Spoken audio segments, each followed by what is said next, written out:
morning and welcome to Kusile Breakfast Show. Thank you so much for joining us. Today it is 6 o'clock. Kushona kuqala kwehlelo Kusile Breakfast Show nivusela ngilungelele makakula.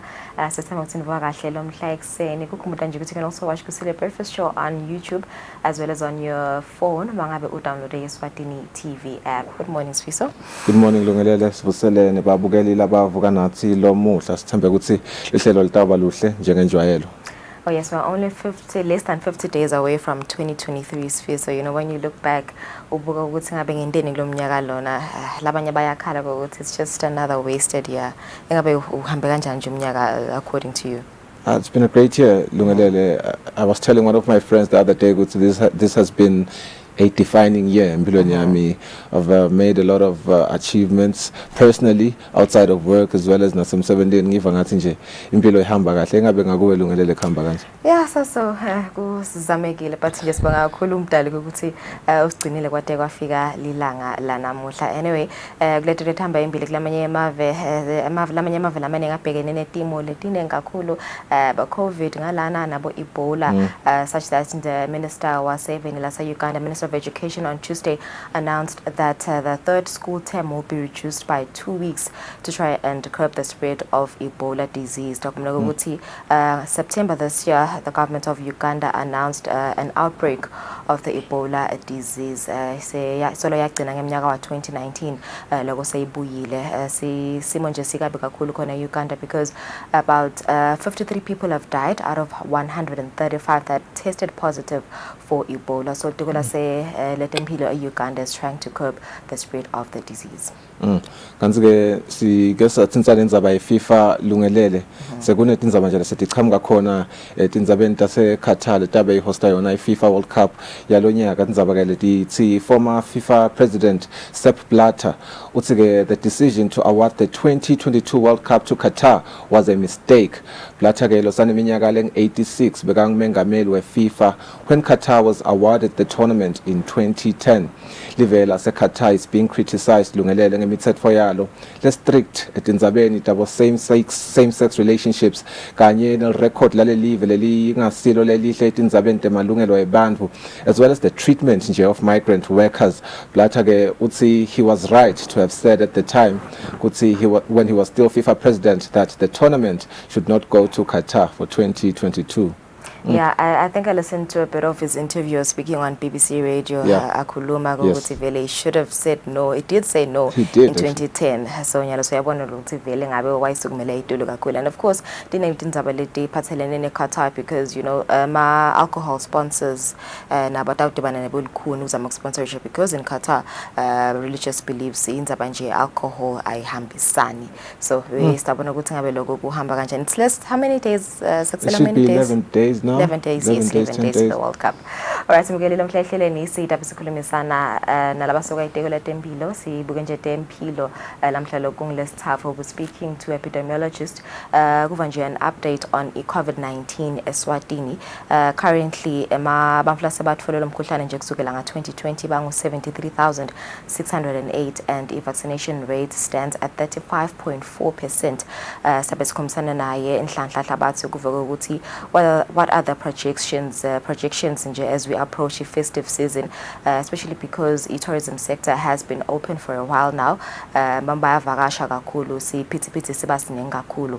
Should we be worried, especially because China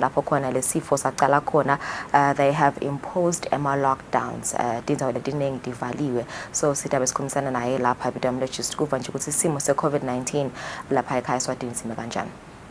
Kanzike siphinde sibe nabo be country coordinating mechanism which is a local governing body lebuke kumobilize ama funds from the global fund on behalf of Livele Eswatini. Leto timali ke tibese titsatfwa leyo mechanism itisebenzisa ku enhance tinhlelo tekulwa nekwanza kwetifo letifaka ekhatsi bo HIV, tuberculosis ne malaria. Umphathi wayo ke le mechanism Dr. Advocate Dlamini utasjoyina namhla studio to unpack more. All right, it's 5 minutes after 6 o'clock. Let's take a break. Now, we are starting our date for Tekala.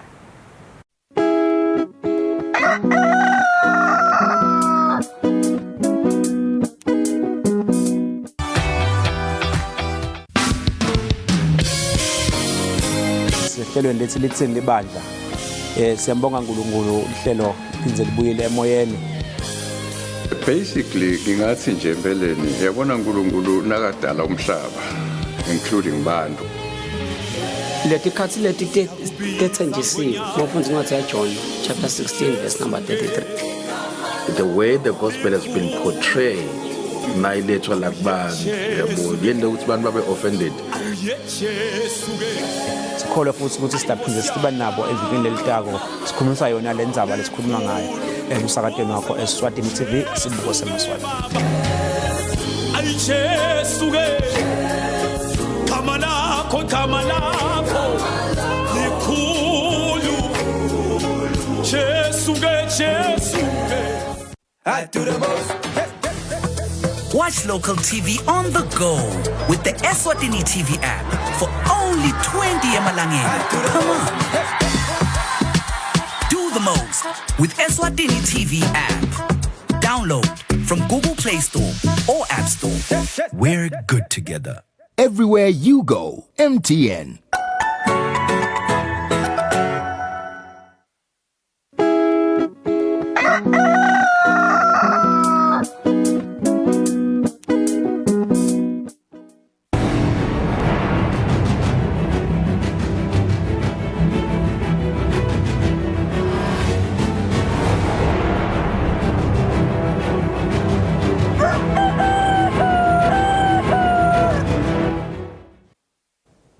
Mbukeli anguvusele ngikwemukele ndzabeni tekucala talomuhla ikusile breakfast show libito lami nguSifiso Nxumalo. Umphathi wenkampani lenkulu eveni le-United Arab Emirates, i-Emirates Management Investment Gate Holding, Fatima Al-Kabi, uvusele Silo Inkosi Mswati wesithathu esigodlweni kalozitha. Le nkampani ibalelwa etinkampanini letakhombisa inshisekelo yekuhlanyela timali kuleli, ngesikhathi ingwenyama ikhanga bosomabhizinisi bakhona e-United Arab Emirates emavikini lamathathu lengcile.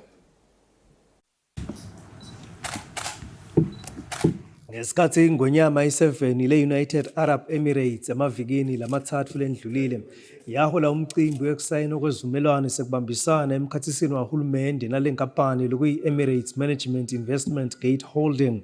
Umphathi wale nkampani lophinza abe ngumsunguli wayo Fatima Al-Kabi nemeluleko wayo Emratun Khabatisa ingonyama ukuthi banesifiso sekuhlanyela timali emisebenzini lemikhulu yelive lesithupha ekubuyisa simo semnotho libita imali lengamalangeni latigitsigitsi letingamashumi 60 billion emalangeni liyamanyetelwa indvuna yemabhizinisi manqoba khumalo.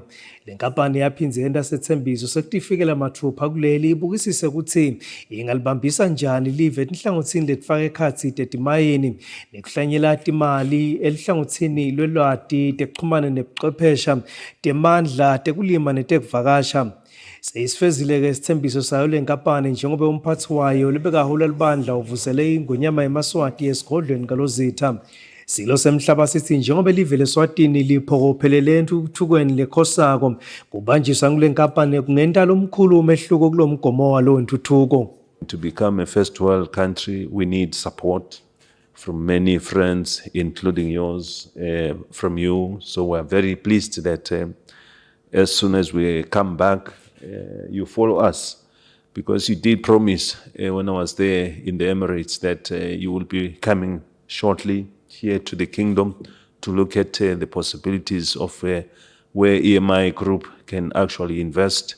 As one of the big companies in the Emirates, we're quite sure that your presence will make a big difference in the country and will contribute to our aspirations as we want to become the first world country. So on behalf of Her Majesty, the government and the people of Eswatini, we wish to welcome all of you here in the kingdom, and we hope you will enjoy your stay, and you will get as much as you can of the information that will make the partnership that we've created, because I remember when our minister, together with you as the chair of EMI Gate, signed the agreement, the cooperation agreement, and here we are now to implement that cooperation. So we look forward to a successful cooperation that will exist between the Kingdom of Eswatini and EMI Gate. And we hope you'll take many happy memories of your stay here in the Kingdom of Eswatini. I thank you. Umphathi wale nkampani watise iNgonyama ukuthi kufika kwakhe lapha evenue kuyabe netisa njengenkampani kanti inkulumo yakhe ivete ngalokusobala ukuthi le nkampani ineshisekelo lenkhulu yakufeza zivumelwano sayo nelive. Lezivumelwano esahulumende nale nkampani lesinelihlaka lokubambisana kutemnotho sibala inhlangothi letigagulwe live ukuthi ihanjiso embili ekubuyiseni isimo semnotho nasekuthuthukiseni. Sure. So kind. Thank you very much. Hey. No. Lobika kwethu indzabeni ngisandile Makhanya esigodlweni kaLozitha. Ndvuna kakhulu Cleopas Dlamini uthi ngekwanza tehlakalo letibangelwa ukuguquka kwesimo selitulu. Ngako sekufika isikhathi ukuthi baholi bemave kanye nabahulumende bathathe inqumo letibonakalako ekulweni nemonakalo wekuguquka kwaso simo selitulu. Ndvuna kakhulu uthi sekuphele iminyaka lengemashumi lamathathu selokhu baholi bahlangana kukhulunywa yona ngalokumele kwendiwe kulwa nekuguquka kwesimo selitulu. Kodwa tethembiso letentiwa kule mihlangano atifezwa ngalokuphelele. Ndvunankhulu Cleopas Dlamini nelibandla laliholayo lomhlaba ngenele umhlangano webaholi bemave nabohulumende elangeni lesibili lesekulilanga lekugcina lemhlangano webaholi ku-COP27. Kulo mhlangano walomuhla Ndvunankhulu Cleopas Dlamini wethulele baholi inkulumo yeNgonyama inkosi Mswati wesithathu.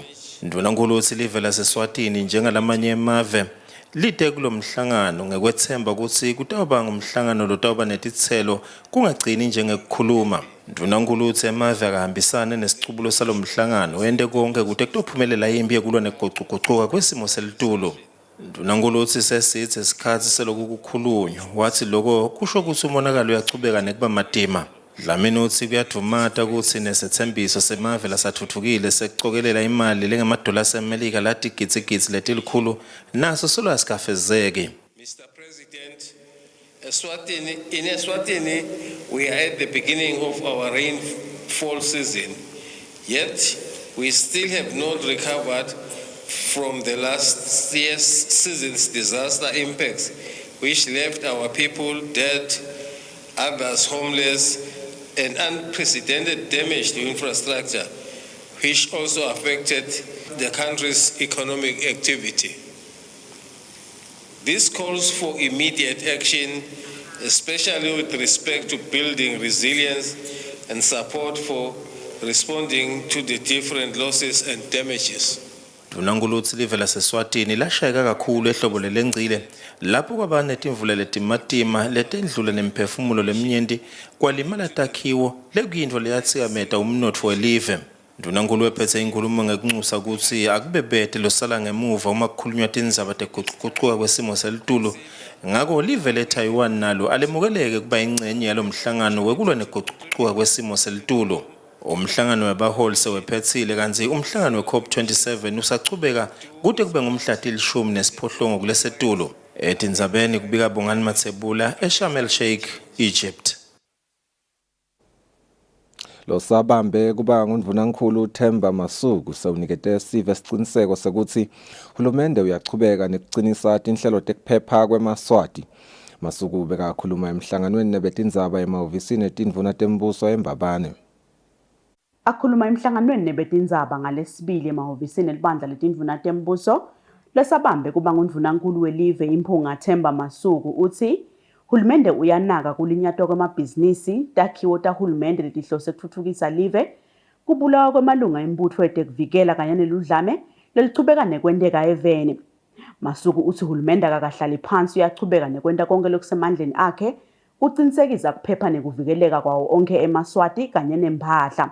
Uhulumende uyathanda kusho esiveni ukuthi uthatha tinyathelo uyaqhubeka ngokuthatha tinyathelo angisho njalo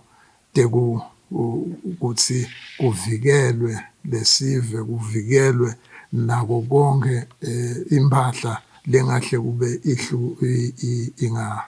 bulawa ngulaba sukele lo msebenzi wekubulalana nokuhlukumeta nje evene nekubanga lolo thuthuva kuse bantu bahlale besatshiswa ngaso sonke isikhathi.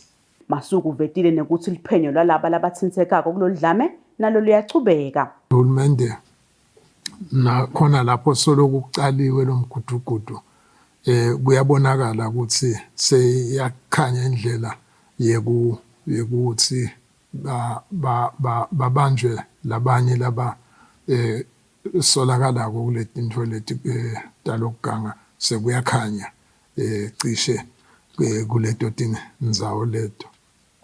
Ngigcine ke ngekwekusho ukuthi asibambisaneni kuze kutofika lesikhathi lapho kutawuba sekude lobudlwangudlwangu sitokhona ukuthi sikhulumise tindzaba letitsinze eMaswati, tindzaba lekufuneka ukuthi sitikhulumise singeMaswati ngendlela yethu yeMaswati, sitokhona ukuthi sishiye lelive, sishiye letitukulwane letitako ukuze baphile kahle leso situkulwane lesitabe sishiyele lelive emveni kokuthi sesibukisene thina ukuthi sifuna kushiya lelinjani live. Losabambe kuba nguNdvunankulu uKhusatile sive seMaswati ukuthi sihambe ngesisho seMaswati lesithi nawe uliphoyisa, sibike futhi sicaphele bamfu labenta bucala emimangweni naseveni lonke.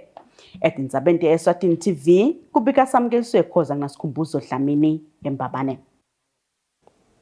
Losabambe kuba indvuna itemcebo waphansi nemandla Jabulani Mabuza uthi live leSwatini litimisele kusekela tonke itinhlelo letawucinisekisa ukuthi konke lokukhicita emandla akuyinyukubeti imvelo nelidvadvasi kongana gesi.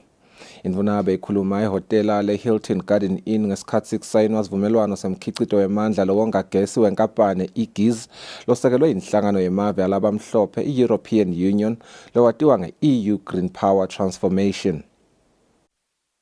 Inhlangano yemave alabamhlophe i-European Union isekele luhlangosi lomkhicito wamandla nonganyukubeti imvelo lapha eSwatini nekuyingxenye yemigomo yelitiko letemcebo waphansi nahulumende jikelele. Losabambe kuba indvuna kulelitiko Jabulani Mabuza ulubongile lolusito wathi hulumende bekangeke akwenda lokhu ayedwa. The ministry is already working on the development of renewable energy projects that entail the addition of 70 megawatts of solar power capacity, 40 megawatts of biomass power capacity. Induna ekuhlela umnotho nentuthuko Dr. Tambo Kinaithi live lide kahle timali leqhuba tinhlelo temandla ngakho-ke hulumende uyabonga kuyo-ke inhlangano yalabamhlophe.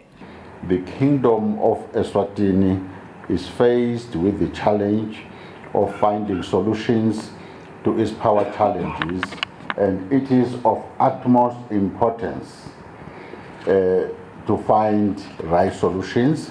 Lonqusele inhlangano yemava labamhlophe kuleli Desislava Shumelova uthi uyethemba ukuthi lesi sicalo lesisha selive laseSwatini. The EU and the government of Eswatini signed a financing agreement with the main objective to promote increased investments in renewable energy. Lenhlangano ke ayigcini lapha nje njengoba iphindze isekele nelihlelo lokwaTivet lobantu labasha lekuyingxenye yetinhlelo etichubako kuleli.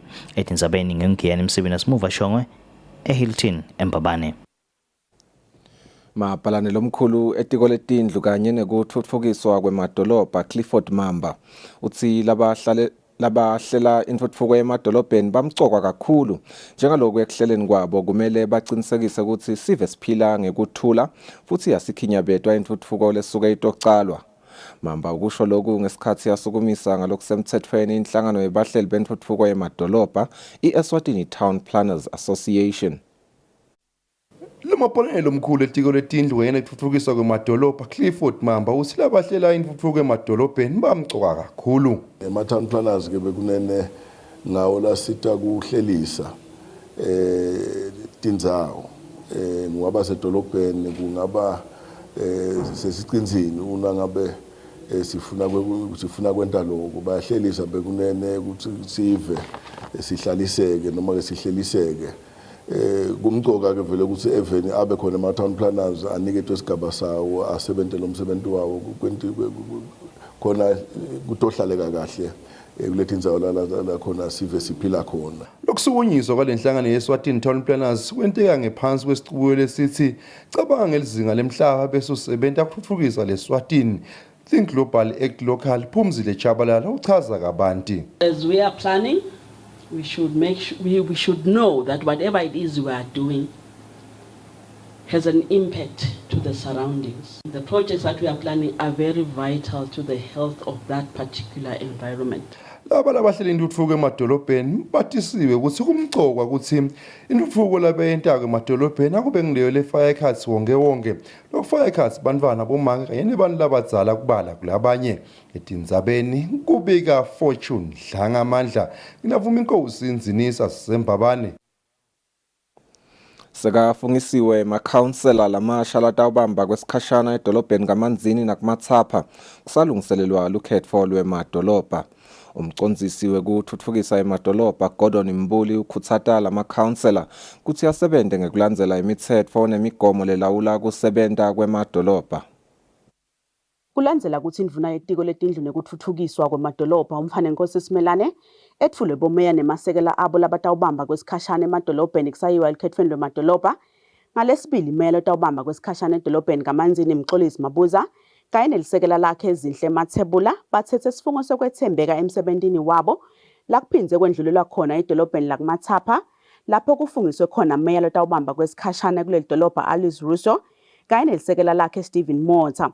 Umcondzisi wekuthuthukiswa kwemadolobha etiko letindlu nekuthuthukiswa kwemadolobha Gordon Mbuli ubakhutsate ukuthi bahambe ngemithetho lengamele kusebenta kwemadolobha. Kulalanga emabhayibheli lesingema statutes lethu lesisebenta ngawo kule Urban Government Act ya 1969 ngema standing orders amathapha. Sekuba ngilaba delegation of powers. Bongos sikukhumbutana kini. The delegation of powers document is very important ngoba yona i-guide lokusebenta kwelidolobha. Labo meya bethembisile ukuthi batawusebenta ngekutimisela nangeliciniso. We hope to lead the council with accountability, responsibility, transparency and integrity. Kunetinhlelo lebediveloped khona bo IDP nani sitavele sichubeke khona sibe sure ukuthi lidolobha liyachubeka liyasebenta ngetikhandla ezilisasebenta towards nakulaba kwetha ngathi smart city. Lokufungiswa kuchubekile nakulamanye emadolobha elive. Edinsabente Eswatini TV kubika samkeliswe khoza kunasikhumbuzo Dlamini kumathapha. Inkampani yamagesi kuleli Eswatini Electricity Company seyifake isicelo kumlawuli wemandla yeSwatini Energy Regulatory Authority semvumo yekukhulisa intengo yagesi ngalokungema-21 ekhulwini 21.3% kulomnyaka imali wa 2022-2023 kanye na 2023 to 2024. Lokuke kuvetwe ngumphathi wemlawuli wemandla Sikhumbuzo Thabetse emhlanganweni nebetindzaba ngalesibili. Inkampani yasemagesini icele ukuthi umlawuli ayivumele ukuthi ithole imali enganga 2.9 billion kumnyaka wa 2023-24. Yasa seyithi icela imali lenganga 3.4 billion kumnyaka wa 24-25. Umoyibuka ke lenze ngokuthi ingakhula kanganani bacele ukuthi ke ikhule ngaloku 21.31%. Lokho ke labacelile akuyifaki kakhulu indzaba ye-levy shothi ingaphandle itaba ngetulu kwale mali. Ne-VAT nayo leng-15% itaba ngetulu kwale mali labayicelile. Bahleli betindzaba kanye netinsatheli babese baba nemibuto kuleli bandla. If it's this 2 billion and what are we talking about over and above of what they currently eat? Have they then said what is it that they are going to be doing with that extra money? Could this be the reason that we find ourselves having to succumb to high increases of electricity tariffs? Lobukete kulawula ka Isera Simphiwe Khumalo unikete timphendvulo kuto tinsatheli. It's what the company needs in total for that particular year. to carry out its functions and deliver electricity to customers. So therefore, it's not an additional amount; it's the amount for the entire amount that they need for that particular year. Leli bandla sukela ngemgcibelo tawucala lihlelo lokuqeleka imivo yesive naletinye tinhlangosi letitsintekako etindzabeni tagesi ngaphambi kwekukhipha sincumo ngenyanga yendlovana eminyakeni lotako. Etindzabeni te-Eswatini TV kubika Samkeliswe Khoza kunasikhumbuzo Dlamini ezulwini. Yinkulu inzima lengadlalwa abantu labasha ekufukuleni umnotfo welive lokhu kuvakele emhlanganweni welitiko letekuhlela umnotfo nentfutfuko ngesikhathi lelitiko lihlangene nebantu labasha bakahoho kutawubuketa umgomo wenhlalakahle yesive seMaswati i-National Population Policy kanye nekubuka kutsi nzima yini insha lengayidlala kusabuketwa wona lo mgomo. Lo msebenzi bewubanjelwe ehotela laseSpiki.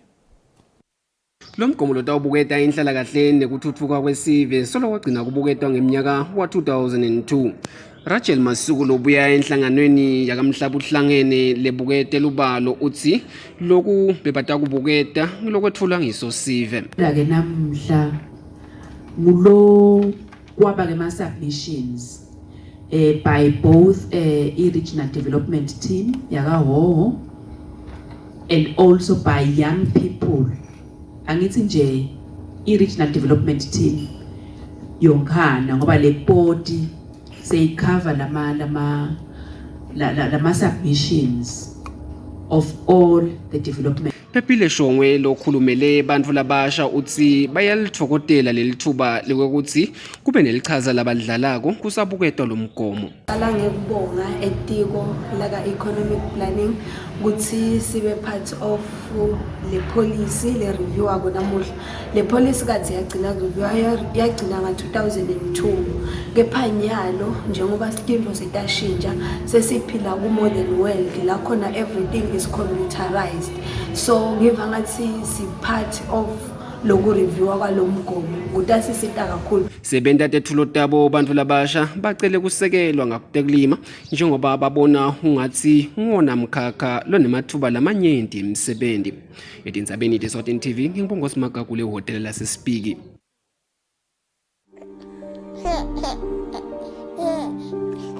1 2 3 shayibhola. Bola.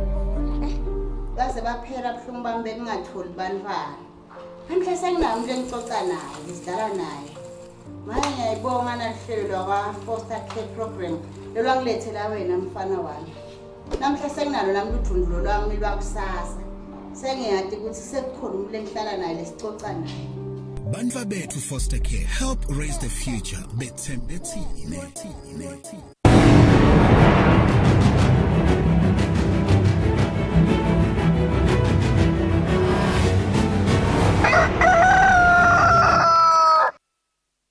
Solo sachubeka nato tindzaba tetfu tekucala talomuhla kulesikhathi sanyalo sitawubuka nato temidlalo.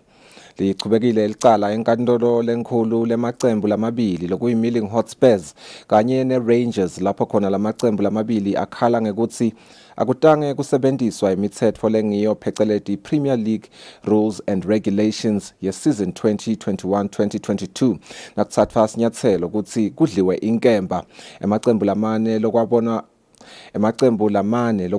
lamacembu lamabili nawo adliwa inkemba.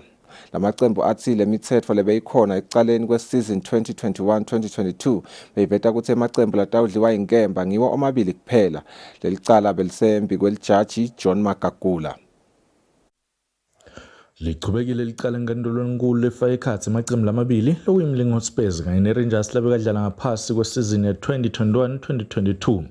Lamacembu lamabili amelelwe nguSifiso Mabila kanzi abuta ukuthi indlela ladliwa ngayo inkemba kuzange kwasentshitiswa umthetho longiwo.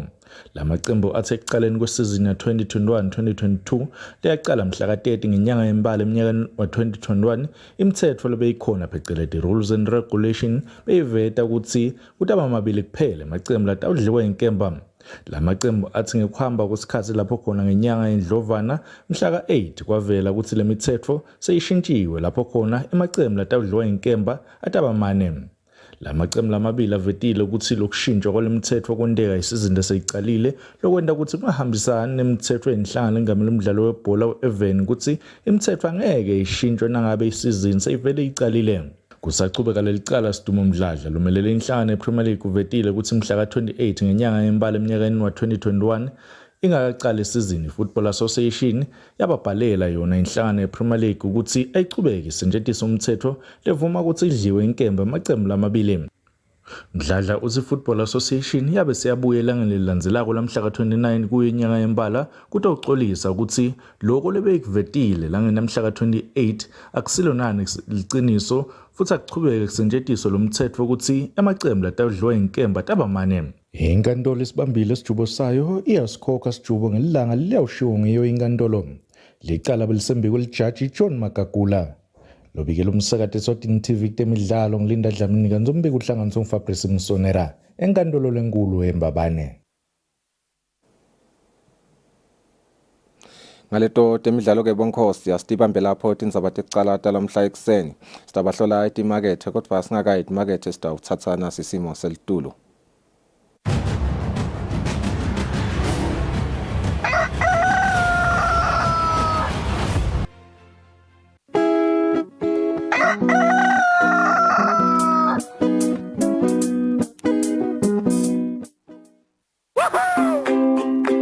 Your TV license quickly and easily with MTN Momo. Simply dial *007 *3 hash and select option 8 for TV license.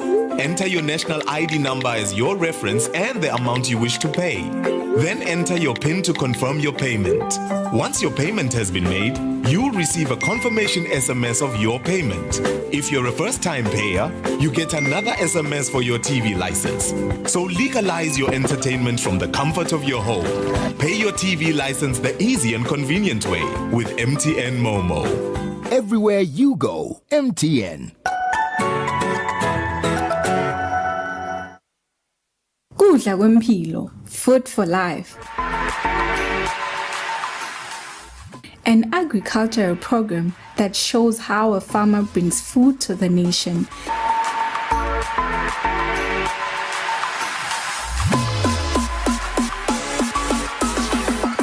Gcine kudla kwayo leta uphinze kudle nasekufika isikhathi sebusika. Nalinile nje libele lana kuzone liyadwa imbela libele lahlanzeni so lonke linale mvula le moderate yethu sine lahlanzeni. Kudla kusemhlabathini konke lesikudingako sitakuthola emhlabathini.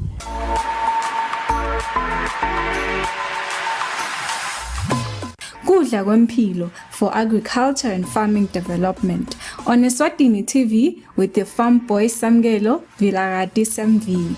Kudla kwempilo, food for life.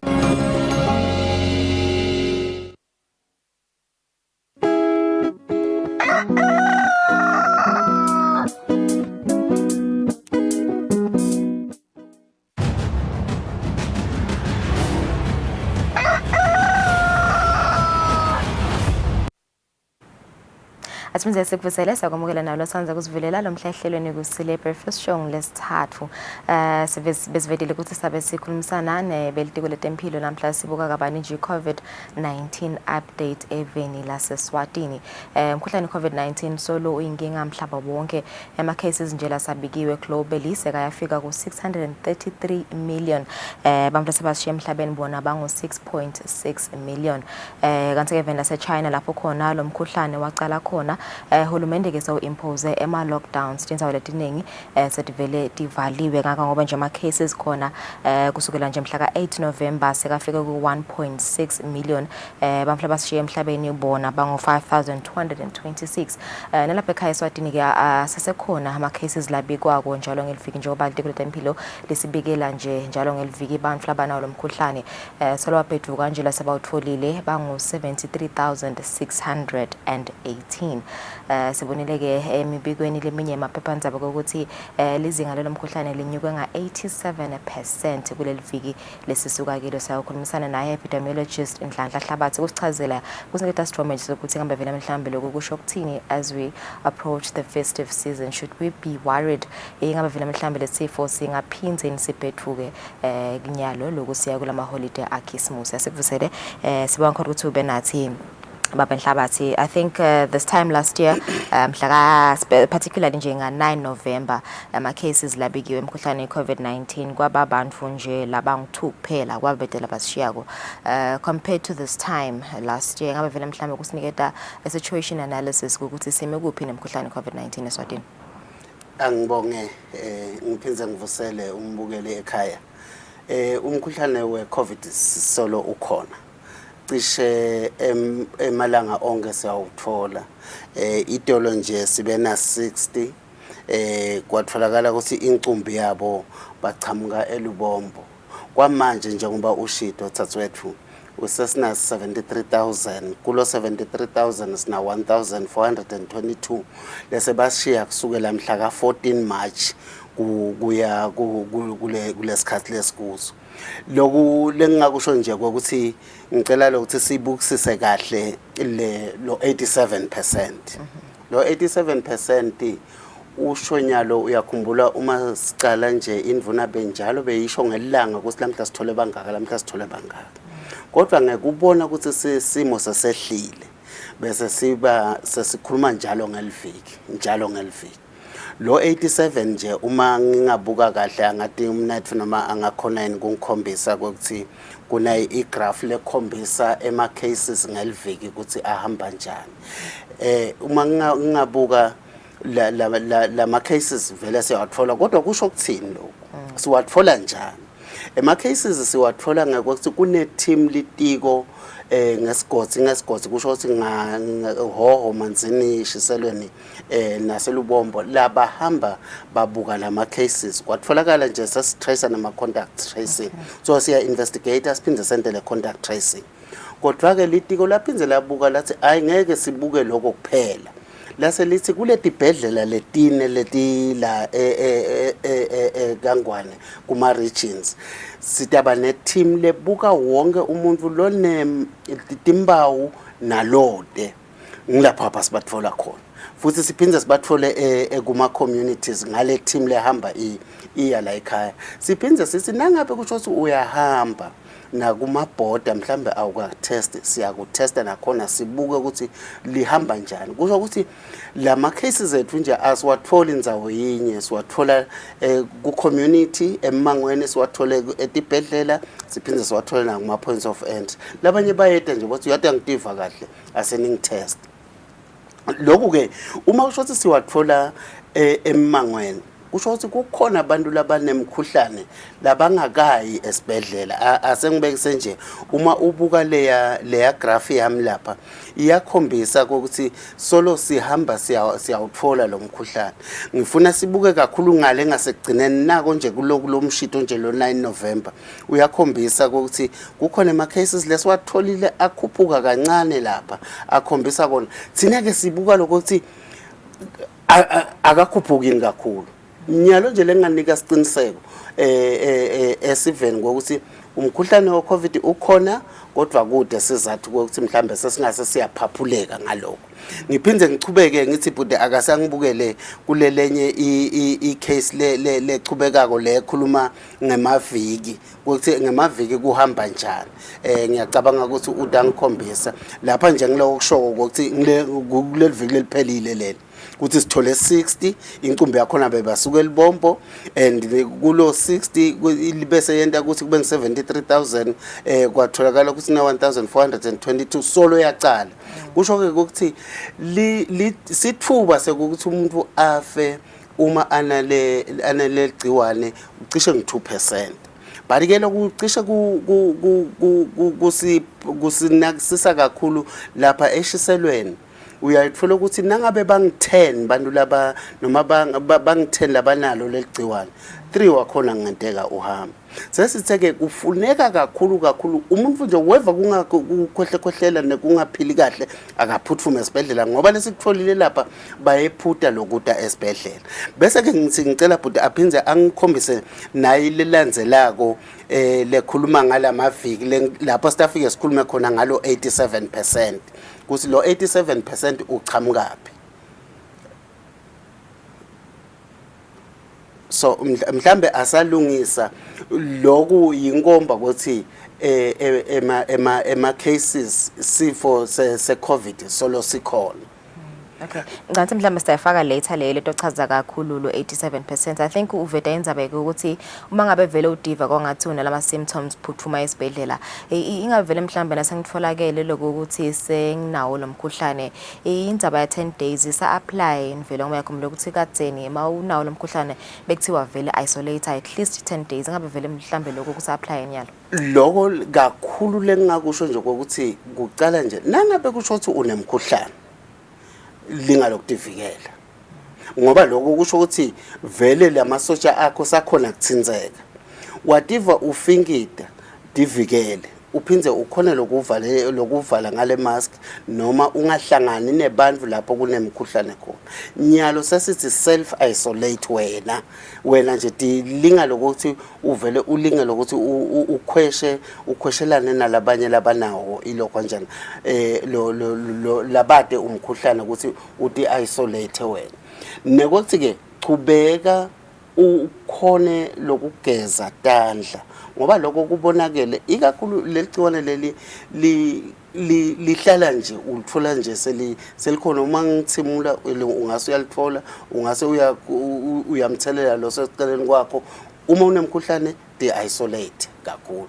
Okay, so I think indzaba lenkulu nje siyathi ukuthi vele the tourism sector babenhlabathi has been open for a while now. I think mhlambe nakusaqala lo mnyaka kubuta nje ukuthi njengoba sathi ukuthi ezikude festive season taba nesiphithiphithi labanye bayaphuma bayangena eveni, so athini mhlambe ama projections elitiko letempilo mhlambe sisaya kwe festive season singathi khanza yini sesifike esigabeni lapho khona ama cases aphinza anyuka futhi ingabe vele mhlambe yini lenibonako as nisenda cwaningo lona singathi khanza sesilapho nyalo nje lokusenta ukuthi siwabone lama cases akhuphuka kangaka ibe inkulu relaxation nekokuthi vele akusekho labanye bathi hawu sekwahamba lokho labanye bakholelwa ngokuthi hayi mina sengajova sengabe ngisathola kani ngisho noma ujovile usatothola lo mkhuhlane manje simo sesingeke sibe simbi njengoba ungakajovi so kakhulu thina nje nyalo nje sakhe litiko lakhe liplan lapha likhulu lifuna ukuqinisa kakhona ukuthi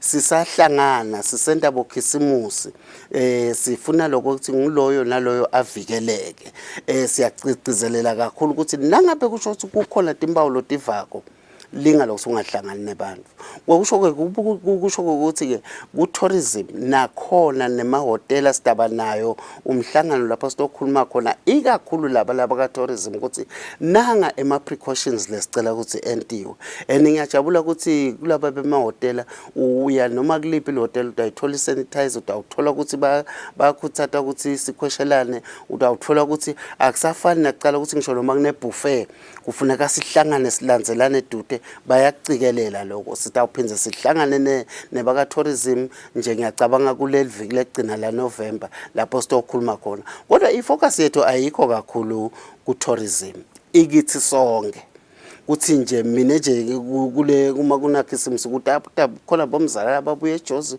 khona babuye eMaputo nakhona sisekhona lapha asikhone lokukhweshelana sisadlala amahewu ethu lesiwadlako ngelidziwo asilinge ukuthi singakwenti lokho besikwentela idolosi kubambelana sikhona ukuthi uyanatha kunaleyo nkomishi naloyo nkomishi siyakhula siyacoca indzaba yaseChina nje babenhlabathi I think naseChina nje ama cases nakhona anyukile such that hulumende so we impose ama lockdowns indzawo letiningi tivaliwe and now bevuko lomkhuhlane kokucala eChina it was around this time November December ingabe mhle singabuyela invele lasuka khona 2 years later sikhande sesibuyela vele nathi sesibuyela ku lockdown sesivala yonke imvu uyati kakhulu uma sitawuchubeka ukuthi singawalandzeli lokho ku possible ukuthi singabuyela kodwa ke ngalendlela le emaswati la linga lokuyilandzela le texwayiso kungenteka futhi ngiyathemba ukuthi ngeke sibuyele.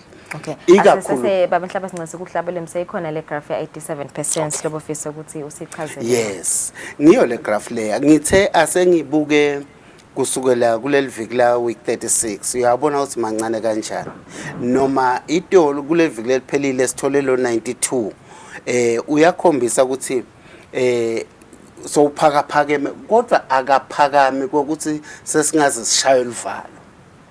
Uyabona nje uma ufika ku week 41 week 41 acishe aya etulu. Uma sasetulu sesibuka ke ku week 41 ukuthi lo week 41 usho ukuthini. Week 41 usho ukuthi ema cases njenga week 41 abe ngi50. Kwathi nga week 42 aba ngi40 uyabona ukuthi sayehla. Kwathi nga week 42 ku 43 ase ayabuya aba ngi32. Uyabona ke lapho ukuthi sehle nga 20%.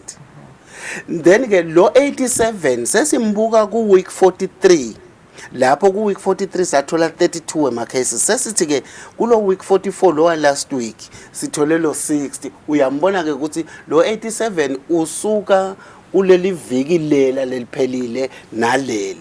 Akusho ukuthi lo 87 ka enyalo leligciwane selikhuphuke nga 87%.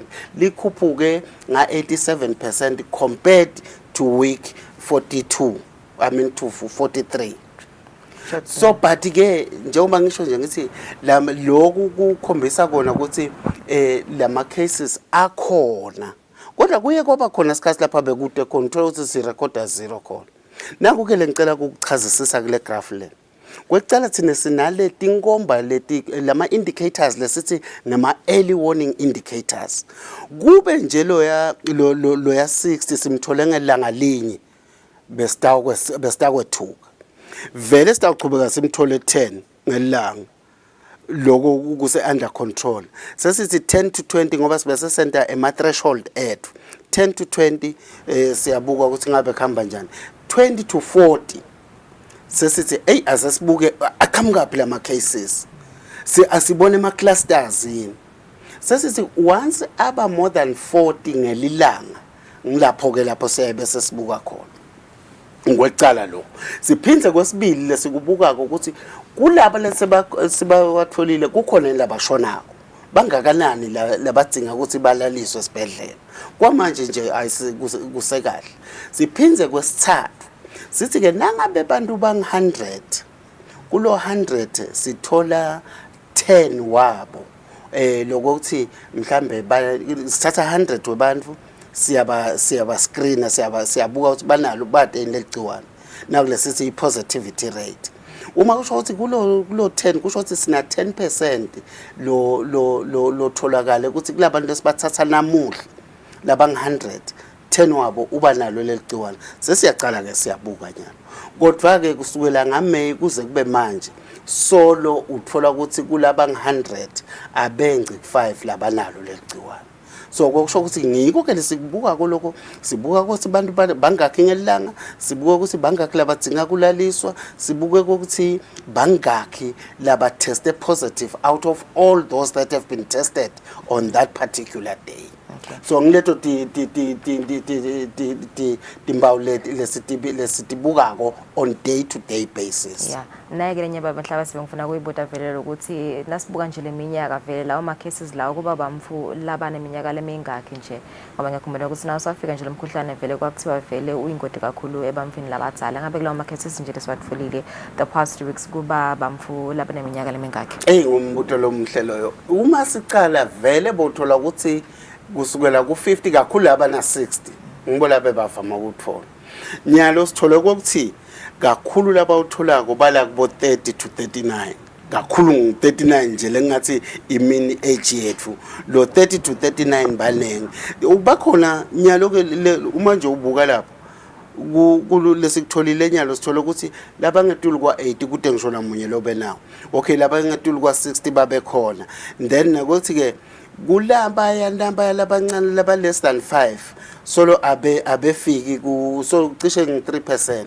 But kusho ukuthini ke uma kusho ukuthi sithola 30 to 39 lokho kuvumelana nokuthi ngilelibandla lelihamba kakhulu leli more active leli productive so vele seliyahambisana ne movement liphinde liyahambisana ne relaxation. So le movement ngiyo ke lesisho ukuthi nangabe usho ukuthi uva unemkhuhlane lingakuhlalela ngasekhaya uphindze uye esibhedlela siphindze sambe siyobuka ukuthi unalo yini noma cha. Lokunye ke lesibese siyakubuka ukuthi uma kusho ukuthi lama cases njengoba ubukile ngikhombisile ecaleni ukuthi ema cases aqhamuka kuto 13 letigotsi bohoho manzini ishiselwe nenibombo. Lokho kusho ukuthi ligciwane solo lisekhona. But ke siphindze bese siyabuka ke ukuthi ngikuphi ngitiphi letindzawo. Kamanzini nje sithole ukuthi incumbi yakhona baqhamuka eNgwempisi, baqhamuke kwaLuseni, baqhamuka kaManzini South.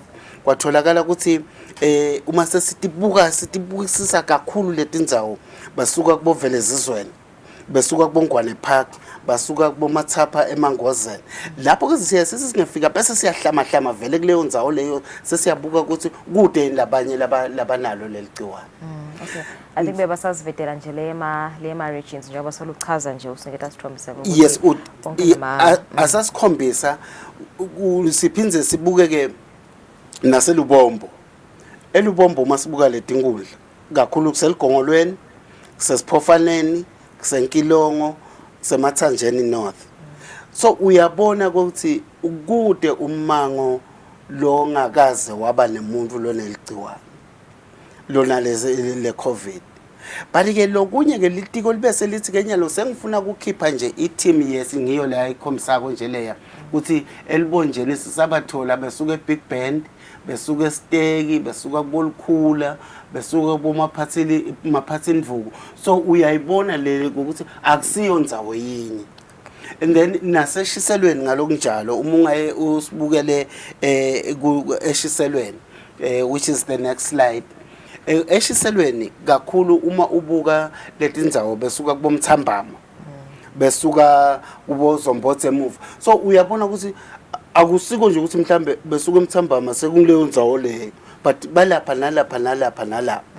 So nangabe ke kusho ukuthi ke asikhona lokutivikela vele sitawugcina sesinako lo uyambona nje Mthambama, Salema, kahlathi cishe tindzawo letisonzelene leto. But uma sobuka kubomfishane, kuboma umfula mude, kubomahosha le phansi ngwazi usujake kubosiphofaneni, I mean kubomaloma. So uyayibona ukuthi lama cases akesuka indzawonye. So but ke lengathi ngithanda ukugcizelela kuko ukuthi leligciwane likhona kuma communities. Uma likhona nasedibhedlela siyabathola abantu labathi yami ngivenje ngikhohlela ngeva ngiphathwa ngumkhuhlane ngase ngiyahamba ngiyofuna elokwanyaneni emaphilisi ekhemisi kukaho lapha sikhombisa khona kubombabane East siyawathola lama cases ukuthi akhona. And cishe nje like ngishito ukuthi kubo Motshane akhona, kubo Lobamba buka ke umubuka Motshane ubuke Lobamba ukuthi ukuphi. So vele lama cases akhona kuto kunase emimangweni. But ke kusho ukuthini lo? Kusho ukuthi asiti nakekele. Ikakhulu asinake kakhulu ukuthi usahamba usenanomkhuhlane ungathi uma uphethwe umkhuhlane uthi hayi asengihambe ngiyovusela emabandla, hayi asengihambe ngiyohlangana emhlanganweni. Yani emhlanganweni but asibe khona lokucekelelana, asilinge lokugeza tandla, asiyisebenzise le mask ukuze uyotivikela. But nje ngithanda kusho kwekugcina ukuthi singethuki kakhulu. Uma ngithi singethuki kakhulu, yes akhona lama cases kodwa asengakefiki esigabeni lapha sasingathi khona kungenteka sibe ne fourth wave. Nyalo nje litiko lithe kulama cases lesiwabone nyala ngoOctober ngoba lokunye sibese sithwa nangomhlabuhlangene kusibukela ukuthi ngabe kulamanye amave kwente kanjani. Sitfolile ukuthi nakulamanye amave kukhona kubo Liberia kubo kakhulu lakithi eNamibia nje cishe ihamba phambili. We are seeing the same trend and globally we are also seeing the same trend. Ngiyawuthanda lo mbuto wakho loye wacala ngawo ukuthi uma ukhumbula nga2020 kwacala nga2019 kwacala ngaso sona lesikhathi. Sifuna ke kucizelela kakhulu ukuthi asiyilandzele le mgomo. Nekokuthi kulokujova malangeni awusisephansi uma ubuka ukuthi sisekubo 30% kubo 33% siphansi kakhulu kangangoba uma singabuya lesiwushu sesihlanu kungaba madima kakhulu bali ke ngithanda kusho nako ya sengiphelelwa isikhathi nje bamhlaba 30 seconds 30 seconds leligciwane solong le Omicron yakhumbula usaye sakhuluma ukuthi ehlukahlukene khona bo Delta khona bo bani solo sibona le Omicron usete lelisha lelifikile ngiyacela emalangeni lamahle ukuthi sisahamba sisayabukha simusi asitivikele nokuthi uma sitesta water phela utotest ungabhaci okay no kuyavakala babonhlabathi sibakhulu ukuthi benathi namhlahlelweni isethembe ukuthi ibe informative leyo nchazelo losile suka kuye kuba benhlabathi besiniketa nje update ngawo umkhuhlane COVID-19 lapha ekhaya eSwatini seselikhefu sibuye masenyana sibuke traffic update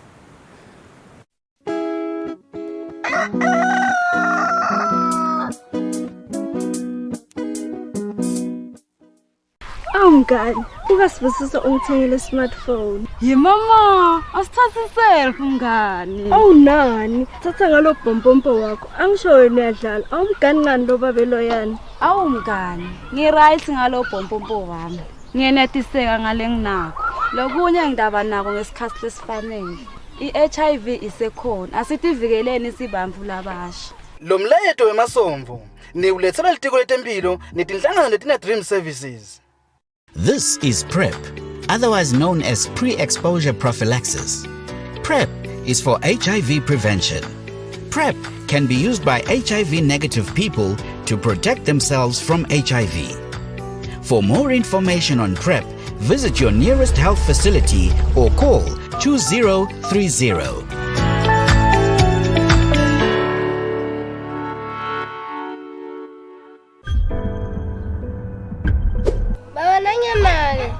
Ngikhumbulile hamba nje kuseni sengibuya ngisikhumbulile basisida ke mfana ngoba bese kukhala libhungane yonke into sahlala MTT uyayibona le ndzawo basisida ke laba bahulumende kuba sinika labantu kanivele nangemhamba itolo bantwana bebakhulela kubantu abadzala umceli nakulomunye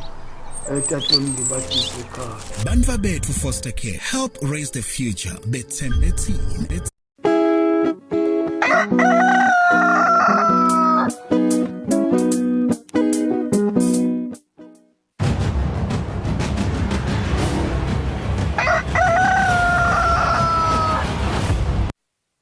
Welcome back. Lesikhathi sithoba kwasimo semgwaqo na Sergeant Gula sekuvusele eGoli namhlakuseni ngabe simo sikanjani emgwaqweni live namhlakuseni. Angivusele Thombeni ngivusele ubelwa loluhlelo namuhla etibane temgwaqo emadolobheni ethu lamane disebenda kahle lekulidolobha lelikhulu eMbamane mathapha amanzini kanjalo nalapha endasi yenhlangano kanti ekhathi edolobheni lelikhulu laseMbamane nangiya umgwaqo losuka lapha eceleni kwase Pick n Pay noma ke Super Spam loqhamukela khona lapha eTuli eNandos uvaliwe ke leyo mgwaqo loyo kwesikhashana kulandzela ukuthi ke uyalungiswa kanti ke nawusuka khona lapha esibhedlela etibane temgwaqo ubuka khona eMangwanene emzileni longasenqele 200 meters jeke nawusuka kude etibane temgwaqo lapha esibhedlela kuneloli lapho lethethe ke umzila longasenqele ifele ke ekhathi nekhathi nawo ke emgwaqo yena ke ukuthi imotolo letengcakuleyo nzawana leyo iyawusebenzisa ke umzila longasekudla umzila wekwendlula ibekiwe ke noko dimpawu kanti ke kulonye elihlangothi laphana usuka ngaka late ubheka khona isifunzane naleyo mgwaqo loyo uncishisiwe uyasetshenzwa nakhona sithi nje awubashayele abanake kakhulu basawusebenzisa ke loyo mgwaqo loyo kanti eTulu lapha ngasemva kwelitshe na ubuka khona esiwashini uyalungiswa nakhona ke umgwaqo lapho kuyawusebenza liline linye na ubheka lapha endasi kumanzana nakhona ke tibekiwe ke dimpawu kanti ke edolobheni la kaManzini asivetele ukuthi standard sethu lesisuka lapha ezakhele eRemand sibuye khona eNazarene etibane temgwaqo solo ke siyasebenza ke sinemthamo losedulu wetimotolo kulandzela kokuthi kuvalwe nasi yasitala Jessington Bergen Street esisuka khona lapha eRemand ubheke khona lapha kubo Pick n Pay noma ke lapha kubo Satellite noko ke kuvalwe inzawana nje lencane bekunene leyawusuka lapha eRemand ifike lapha eLiberty kepha-ke lo mthamo usedulu kakhulu. Kucela nje nekugcizelela kubo labasebenzisa-ke loyo mgwaqo ukuthi asizameni bekunene wengete isikhathi sakho kwatise ukuthi lo mthamo usedulu kakhulu. Nekokuthi-ke labo labasukela lapha endasi boshali noma-ke lapha endasi bomathayini bona abasebenzise nangeyomgwaqo lo ngale mshiya lo walo ngithi abantu highway kunciphisa wona-ke umthamo wato timotolo. Itolo sibonile awukuze kwashaya yona insimbi elishumi ekuseni solo tikwabelene timotolo lapha bekungibona-ke kusenda ukuthi awasisicizelele kakhulu ukuthi kuwe lo sangake suke ekhaya kuze ukuthi useve sona sikhathi noma-ke ubambe isikhathi sakho zama-ke kusebenzisa nangiyayithi abantu highway uyawubalula-ke kungena kwakho ekhathi edolobheni kwatise ukuthi umgwaqo wethu usalungiswa lapha nawusuka eRemand ku-10 Street ubheka khona lapha eLiberty kanti ikhathi edolobheni selo sivaliwe saladi lesiyawusuka khona lapha ngamahleka Street usuka lapha eDubs wehlele lapha e4-way stop ngaka-Magistrate kwenda-ke ukuthi nakhona sisebenzise-ke leminye imigwaqo ekhathini nedolobha kanti-ke kulunye uhlangothi asivethele ukuthi nalapha eCentral kuso umgwaqo losetshenziswa ngitho tincola letinkulu ikakhulukazi emakhumbi phela Manchester Street naye uvaliwe-ke leyo mgwaqo loyo siyawusebenzisa nangemigwaqo lohamba lapha eceleni kwase-filling station yaka-Gulf khona lapha eCentral lokuwona-ke utawusithatha usifake khona lapha ekhathi ebus rank sisebenzisana-ke Manchester Street. Kanti-ke kulonye ihlangothi kuletinye tifundza kungaba kuphawula nje ukuthi awungawo ema-potholes lasolo abonakala emgwaqweni nayo-ke imfuyo lesithi-ke awubafuni kathi bafuyo abayikhweshise emgwaqweni kanti-ke nawe ungumshayeli asiqiniseko sokuthi indlela lobuka ngayo tinto emgwaqweni ihambisana nazo zokuphepha embili ngaso sonke isikhathi. Asichubeke-ke sidina-ke timpawu temgwaqo sihloniphe imithetho yemigwaqo senesiqiniseko sokuthi la ukhona khona tekuphepha udibeka embili ngaso sonke isikhathi. Siyabonga kakhulu Thombeni nginifisela ilanga lelihle nisachubeka nemsebenzi wenu nelibandla labonjinela naso sive semaswati sifisela ilanga lelihle naleliphephile sawusebenzisa umgwaqo. Asibonga kakhulu Sergeant Kule kusiniketa lo yombiko 3 minutes after 7 saselkhefu suye masinyane sithatha indaba yethu desibili. Watch local TV on the go with the Eswatini TV app for only 20 emalangeni. Come on. Do the most with Eswatini TV app. Download from Google Play Store or App Store. We're good together. Everywhere you go, MTN.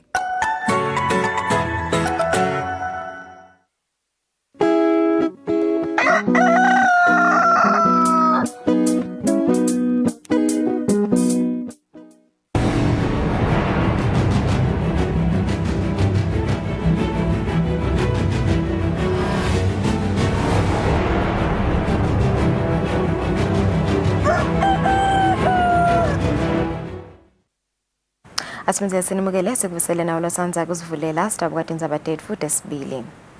Umphathi wenkampani lenkhulu eveni le-United Arab Emirates, Emirates Management Investment Gate Holding, Fatima Al-Kabel, uvusele isilingo simswati wesithathu esigodlweni kalozitha. Le nkampani ibalelwa etinkampanini letakhombisa inshisekelo ekuhlanyela timali kuleli ngesikhathi ingwenyama ikhanga bosomabhizinisi bakhona e-United Arab Emirates emavikini lamathathu lengcile. Ngesikhathi ingwenyama i7 le-United Arab Emirates emavikini lamathathu lendlulile yahola umcimbi wekusayina kwezivumelwano sekubambisana emkhathisini wahulumende nale nkampani lokuyi-Emirates Management Investment Gate Holding. Umphathi wale nkampani lophinza abe ngumsunguli wayo Fatima Al-Kabi nemeluleko wayo Emratun Kha batisa ingwenyama ukuthi banesifiso sekuhlanyela timali emisebenzini lemikhulu yelive lesithupha ekubuyisa simo semnotho libita imali lengamalangeni latigitsigitsi letingamashumi 60 billion emalangeni liyamanyetelwa indvuna yemabhizinisi manqoba khumalo. Le nkampani yaphinze yenta sethembiso sekutifikela mathupha kuleli ibukisise ukuthi ingalibambisa njani live etinhlangothini letifaka ekhatsi tetimayini nekuhlanyela timali elihlangothini lwelwati tekuxhumana nebuchwephesha temandla tekulima netekuvakasha. Seyisifezile-ke isithembiso sayo le nkampani njengoba umphathi wayo libekahula libandla uvusele ingonyama yemaswati esigodlweni kalozitha. Silo semhlaba sithi njengoba live leSwatini liphokophelele entuthukweni lekhosako kubanjiswa kule nkampani kungentala omkhulu umehluko kulomgomo walo wentuthuko. To become a first world country, we need support. from many friends, including yours, from you. So we're very pleased that as soon as we come back, you follow us, because you did promise when I was there in the Emirates that you will be coming shortly here to the kingdom to look at the possibilities of where EMI Group can actually invest. As one of the big companies in the Emirates, we're quite sure that your presence will make a big difference in the country and will contribute to our aspirations as we want to become the first world country. So on behalf of Her Majesty, the government and the people of Eswatini, we wish to welcome all of you here in the kingdom, and we hope you will enjoy your stay, and you will get as much as you can of the information that will make the partnership that we've created. Because I remember when our minister, together with you as the chair of EMI Gate, signed the agreement, the cooperation agreement, and here we are now to implement that cooperation. So we look forward to a successful cooperation that will exist between the Kingdom of Eswatini and EMI Gate. And we hope you'll take many happy memories of your stay here in the Kingdom of Eswatini. I thank you. Umphathi wale nkampani watise ingonyama ukuthi kufika kwakhe lapha evenue kuyabe netisa njengenkampani, kanti inkulumo yakhe ivete ngalokusobala ukuthi le nkampani ineshisekelo lenkulu yakufeza zivumelwano sayo nelive. Lezivumelwano esahulumende nale nkampani lesinelihlaka lokubambisana kutemnotho sibala inhlangothi letigagulwe live ukuthi ihanjiso embili ekubuyiseni isimo semnotho nasekuthuthukiseni. Sure. So kind. Thank you very much. Lobika kwethu indzabeni ngisandile makhanya esigodlweni kalozitha. Mfanankulu Cleopas Dlamini uthi tiyangekwanza tehlakalo letibangelwa kugucugucuka kwesimo selitulu, ngako sekufika isikhathi ukuthi baholi bemave kanye nabohulumende bathathe itinqumo letibonakalako ekulweni nemonakalo wokugucugucuka kwesimo selitulu. Mfanankulu uthi sekuphele iminyaka le-30 selokhu baholi bahlangana kukhuluma ngalokumele kwendiwe kulwa nokugucugucuka kwesimo selitulu, kodwa tethembiso letendiwa kule mihlangano atifezwa ngalokuphelele. Mfanankulu Cleopas Dlamini nelibandla laliholako lomhlaba ngenele umhlangano webaholi bemave nabohulumende elangeni lesibili lesekulilanga lekugcina lemhlangano webaholi ku-COP27.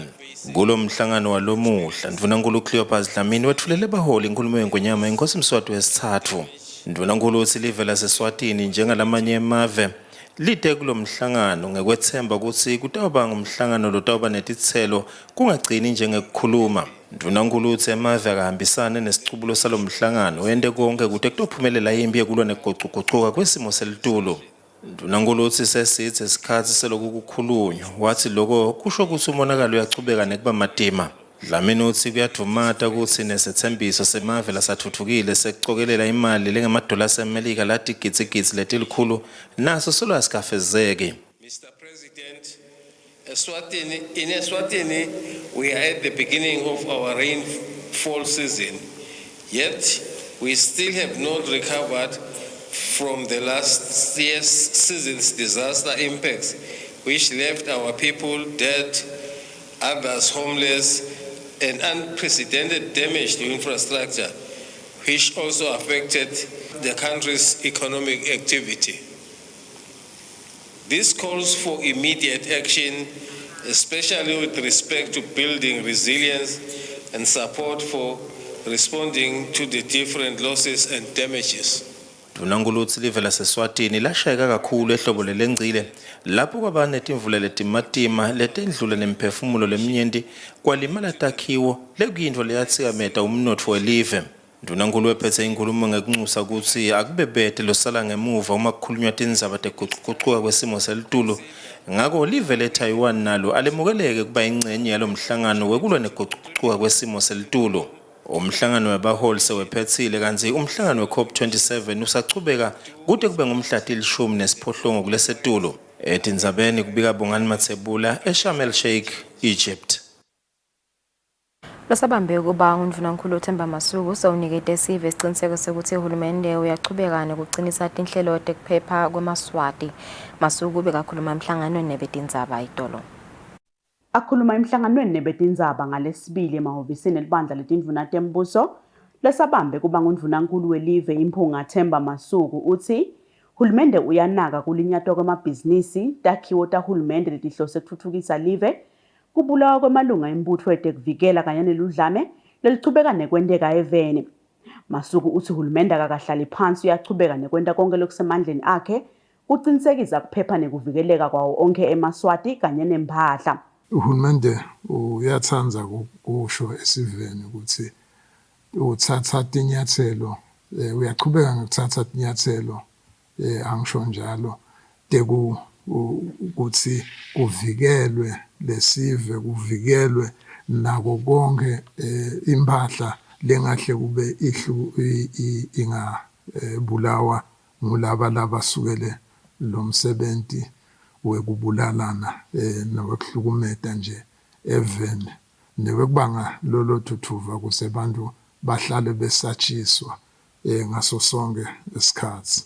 Masuku vetile nekuthi liphenyo lalaba labathintekako kulodlame nalo luyachubeka. Uhulumende nakhona lapho soloku kucaliwe lomgudugudu kuyabonakala ukuthi seyakhanya indlela yekuthi babanjwe labanye laba solakala kuletintfo leti talokuganga sekuyakhanya cishe kuleto tindzawo leto.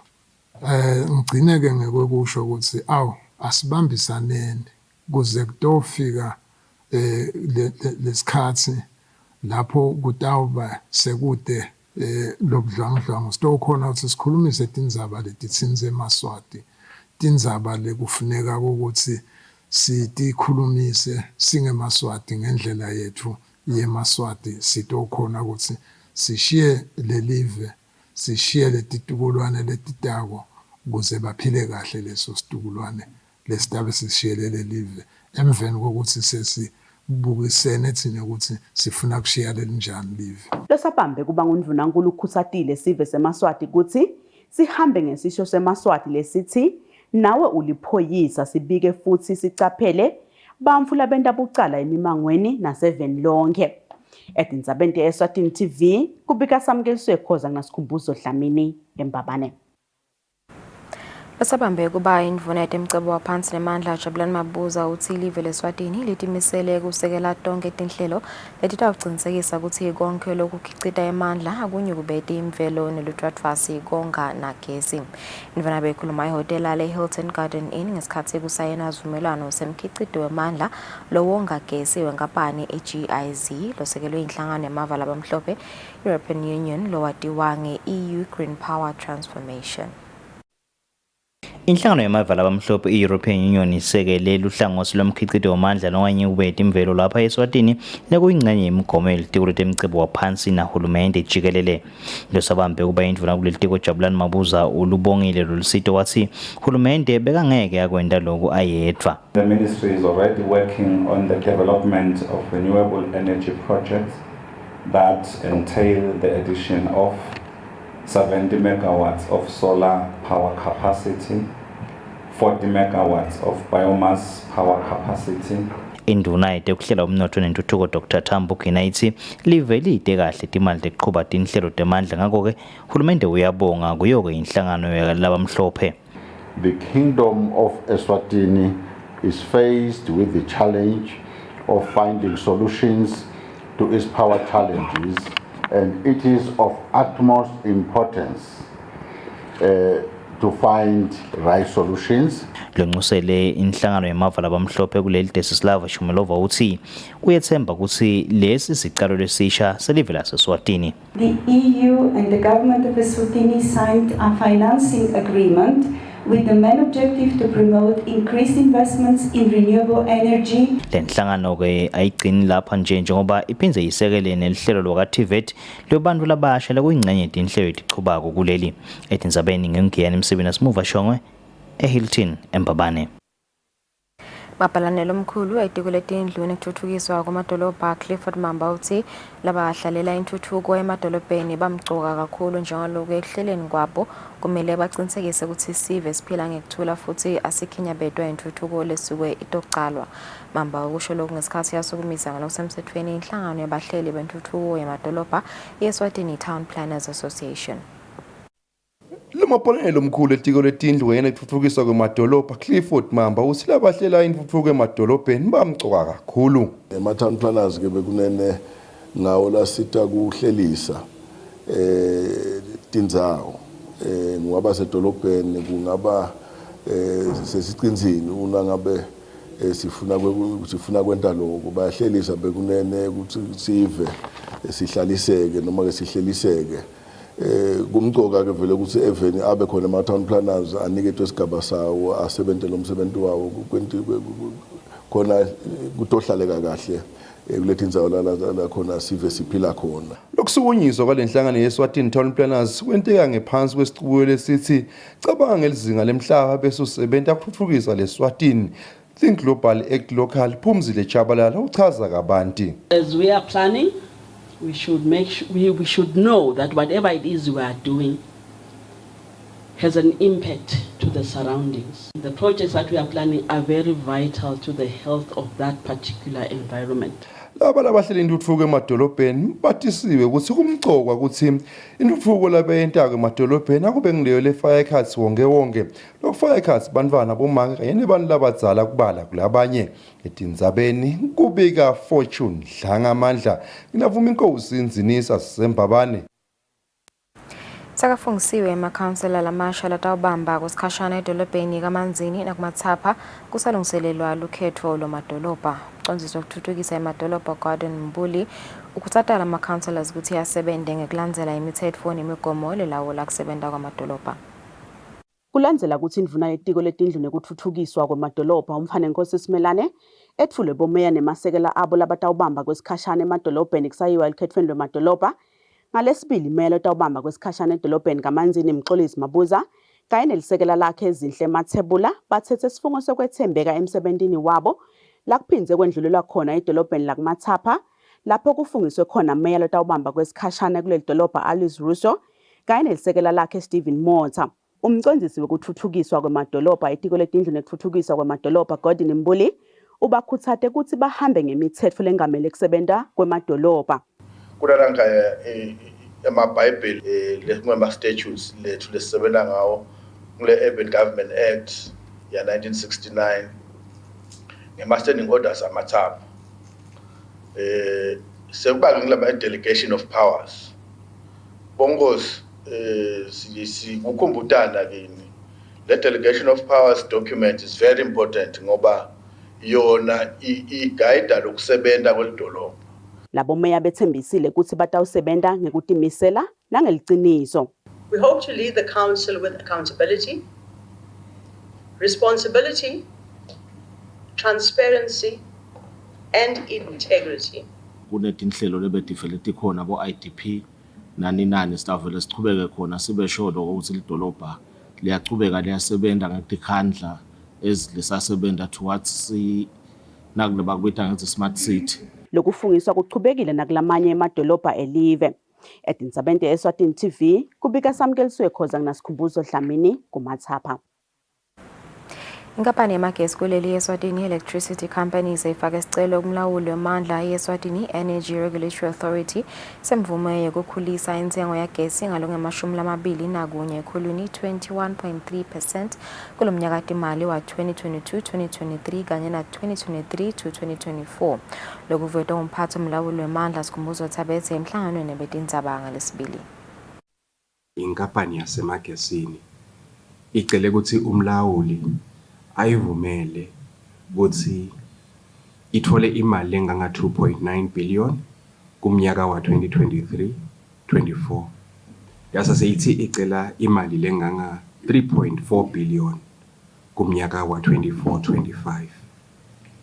Uma uyibuka ke lenze ngokuthi ingakhula kanganani, bacele ukuthi ke ikhule ngaloku 21.31%. Lokhu ke labacelile akuyifaki kakhulu indzaba ye-levy, shothi ingaphandle itaba ngetulu kwale mali. Ne-VAT nayo lengu-15% itaba ngetulu kwale mali labayicelile.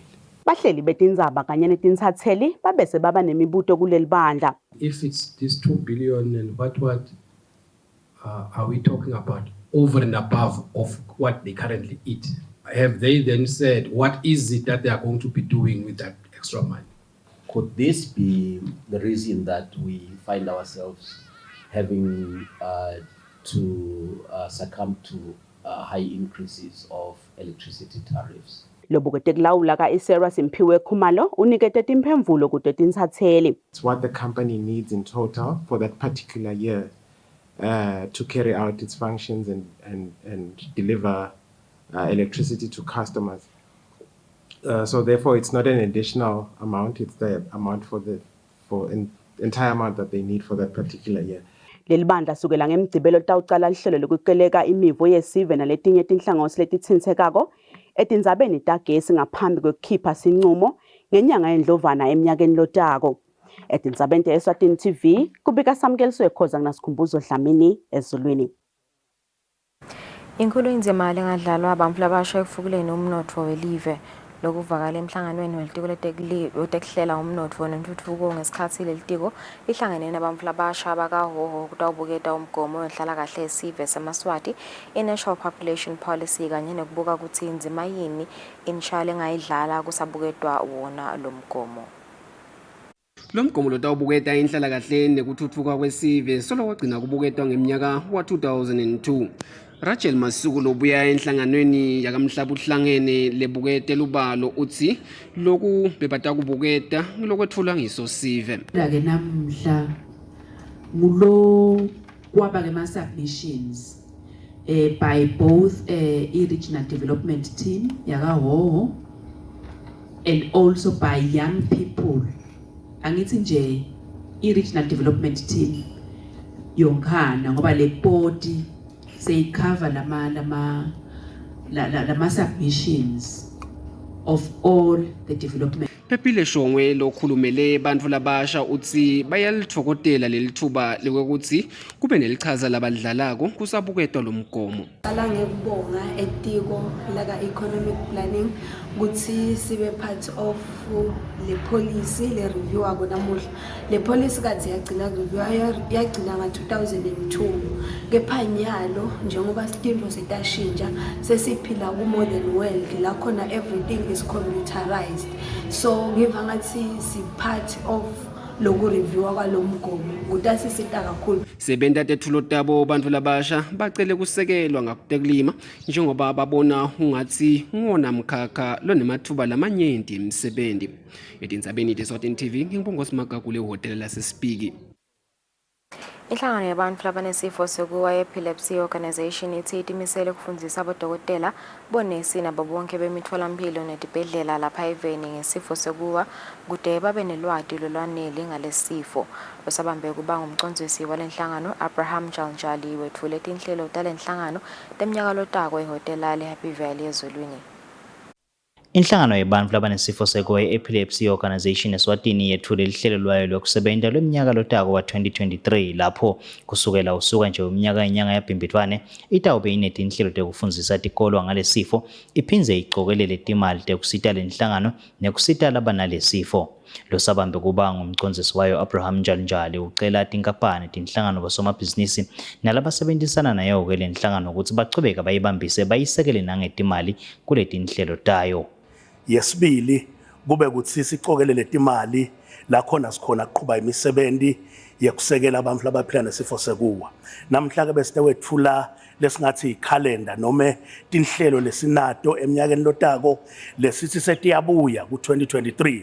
Letinhlelo leti tifaka ekhathi lebesadiwa ngako ukuthi siba nematubane sigijime lapha khona kuba ama-competitions, kube yi-half marathon, la khona nalaba gijima kancane, bakhona gijima loyo 5 kilometers, nalaba semkhatsini, bagijima loyo 10 kilometers, nalabo-ke lawo sivele bathi ngijima, bakhona gijima loyo 21 kilometers, which is a half marathon. Umbiko wayo lenhlangano uveta kutsi ngeminyaka wanga 2003 bebati inkhulungwane letintsatfu 3000 lebe batsatsa emaphilisi alesifo. Ngeminyaka wanga 2016 bebati inkhulungwane letingemashumi lamabili 20,000 labana lesifo futsi ke labanatsa emaphilisi. Lokuhomba ke sidzingo lesikhulu sekutsi emaphilisi alabana lesifo abe khona eveni. Etindzabeni tanamuhla ngingiyani Msibingi naSimuva Shongwe eHappy Valley eZulwini.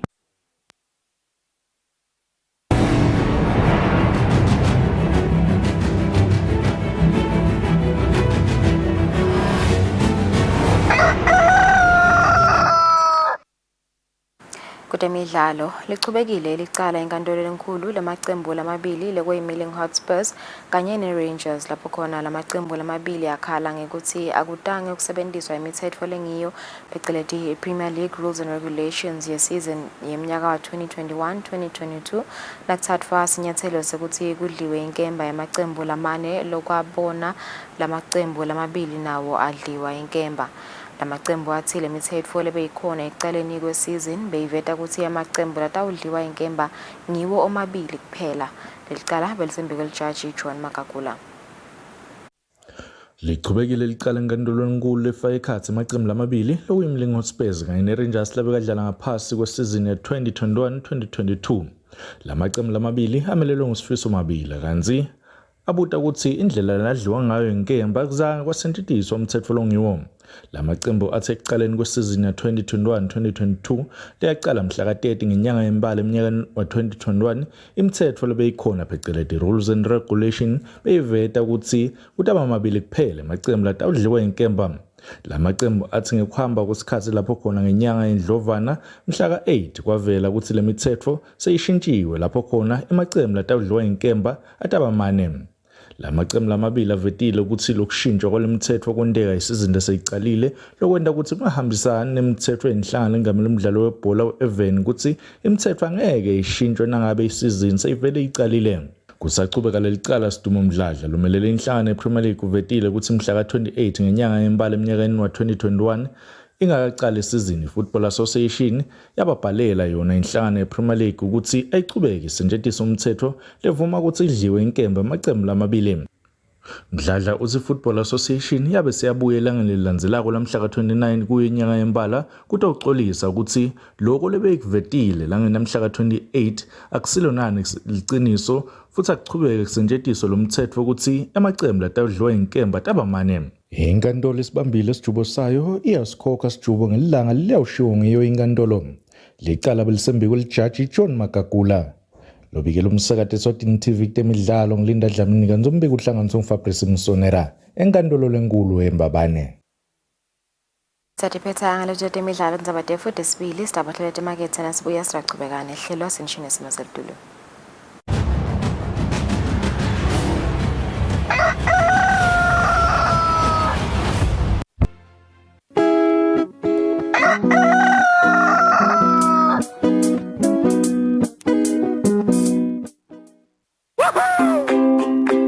Your TV license quickly and easily with MTN Momo. Simply dial *007 *3 hash and select option 8 for TV license.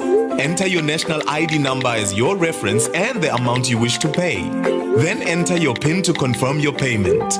Once your payment has been made, you'll receive a confirmation SMS of your payment. If you're a first-time payer, you get another SMS for your TV license. So legalize your entertainment from the comfort of your home. Pay your TV license the easy and convenient way with MTN Momo. Everywhere you go, MTN. Lifestyle is about attitude, values, interests, and behaviors.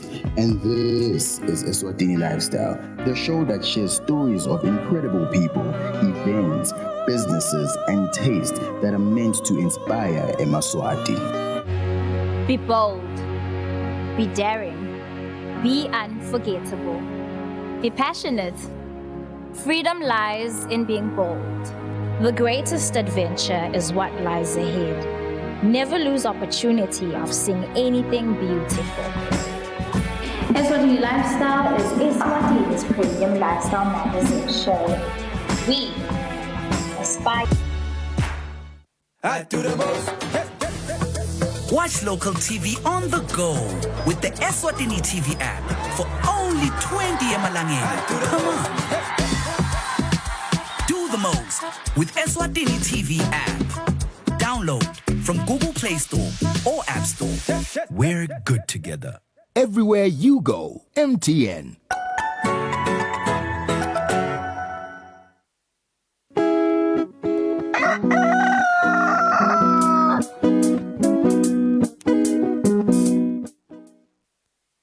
Welcome back. You're also watching Kusile Breakfast Show. Sivusile nolosanza kusemukela. Minister of Health Lizinkosi Itolo ukhokhe statement yacacisa kabanti ngendzaba ye 87% increase of ama-COVID cases labayikiwe. Indvuna ke thumelele betindzaba statements lesichaza ukuthi siva singaphaphuleki kangobe the nation is informed that this should not cause alarm as the test positivity rate has persistently remained below 5% since June 2022. La statement ke sichubeke sichaze ngendzaba ukuthi COVID-19 response was de-escalated in September 2022 after seeing continued low numbers.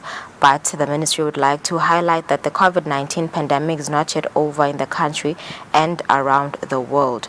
The statement said that cases COVID-19 have persisted as our field teams have been finding cases during contact tracing in the communities. Week 40 from 25 to the 1st of October, my cases anyuka nga 92%. Lekung week 40 loyo bese kuthi week 41 kusukela mhla ka 2 kuya kumhla ka 8 kuya kumhla ka 9 na mhla ka 15 ama cases ehla nga 20%. Bese kuthi mhla week 42 lekungumhla ka 9 kuya kumhla ka 15 kuya ku week 43 lekungumhla ka 16 kuya kumhla ka 22 October achubeka solo ehla nga 20%. Bese kuthi nga week 43 lekungumhla ka 16 kuya kumhla ka 22 October kuya kumhla ka 23 to 29 October ama cases ke abese sekayanyuka nga 87.5%.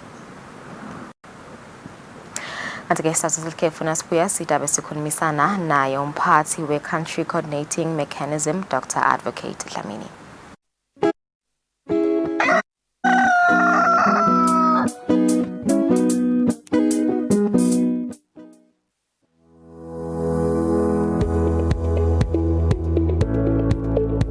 Why should we pay our TV license? The content on our local television is actually more up to date. The industry is enhanced. It is a criminal offense not to pay your TV license and attracts a fine of 500 emalangeni or 6 months imprisonment. And the industry is definitely blooming, ladies and gentlemen. So that's what we have for you. But we'll be right back just after the break and we'll give you more of Miss V. Pay my TV license. That's why I can enjoy the benefits of an enhanced industry and keep track with recent transformation. Mommy, who paid for a TV license and what are they paying for? The owners of TV set and a gadget with a tuner like DVD set have to pay. Pay your TV license at NetBank with the details provided on screen. Or use your cell phone via the mobile money pay. You could also visit your nearest post office and pay there. Pay your TV license via Eswatini Mobile Imali. Any TV device retailer can purchase a license to trade. Pay your TV license and enhance the industry. I do the most. Watch local TV on the go with the Eswatini TV app for only 20 emalangeni. Come on. Do the most with Eswatini TV app.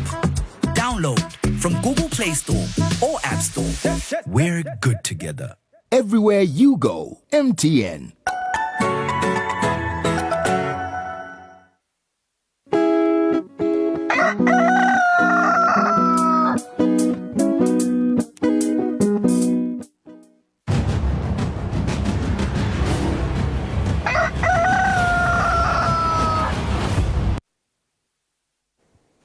Welcome back to your favorite breakfast show, Kusile Breakfast Show.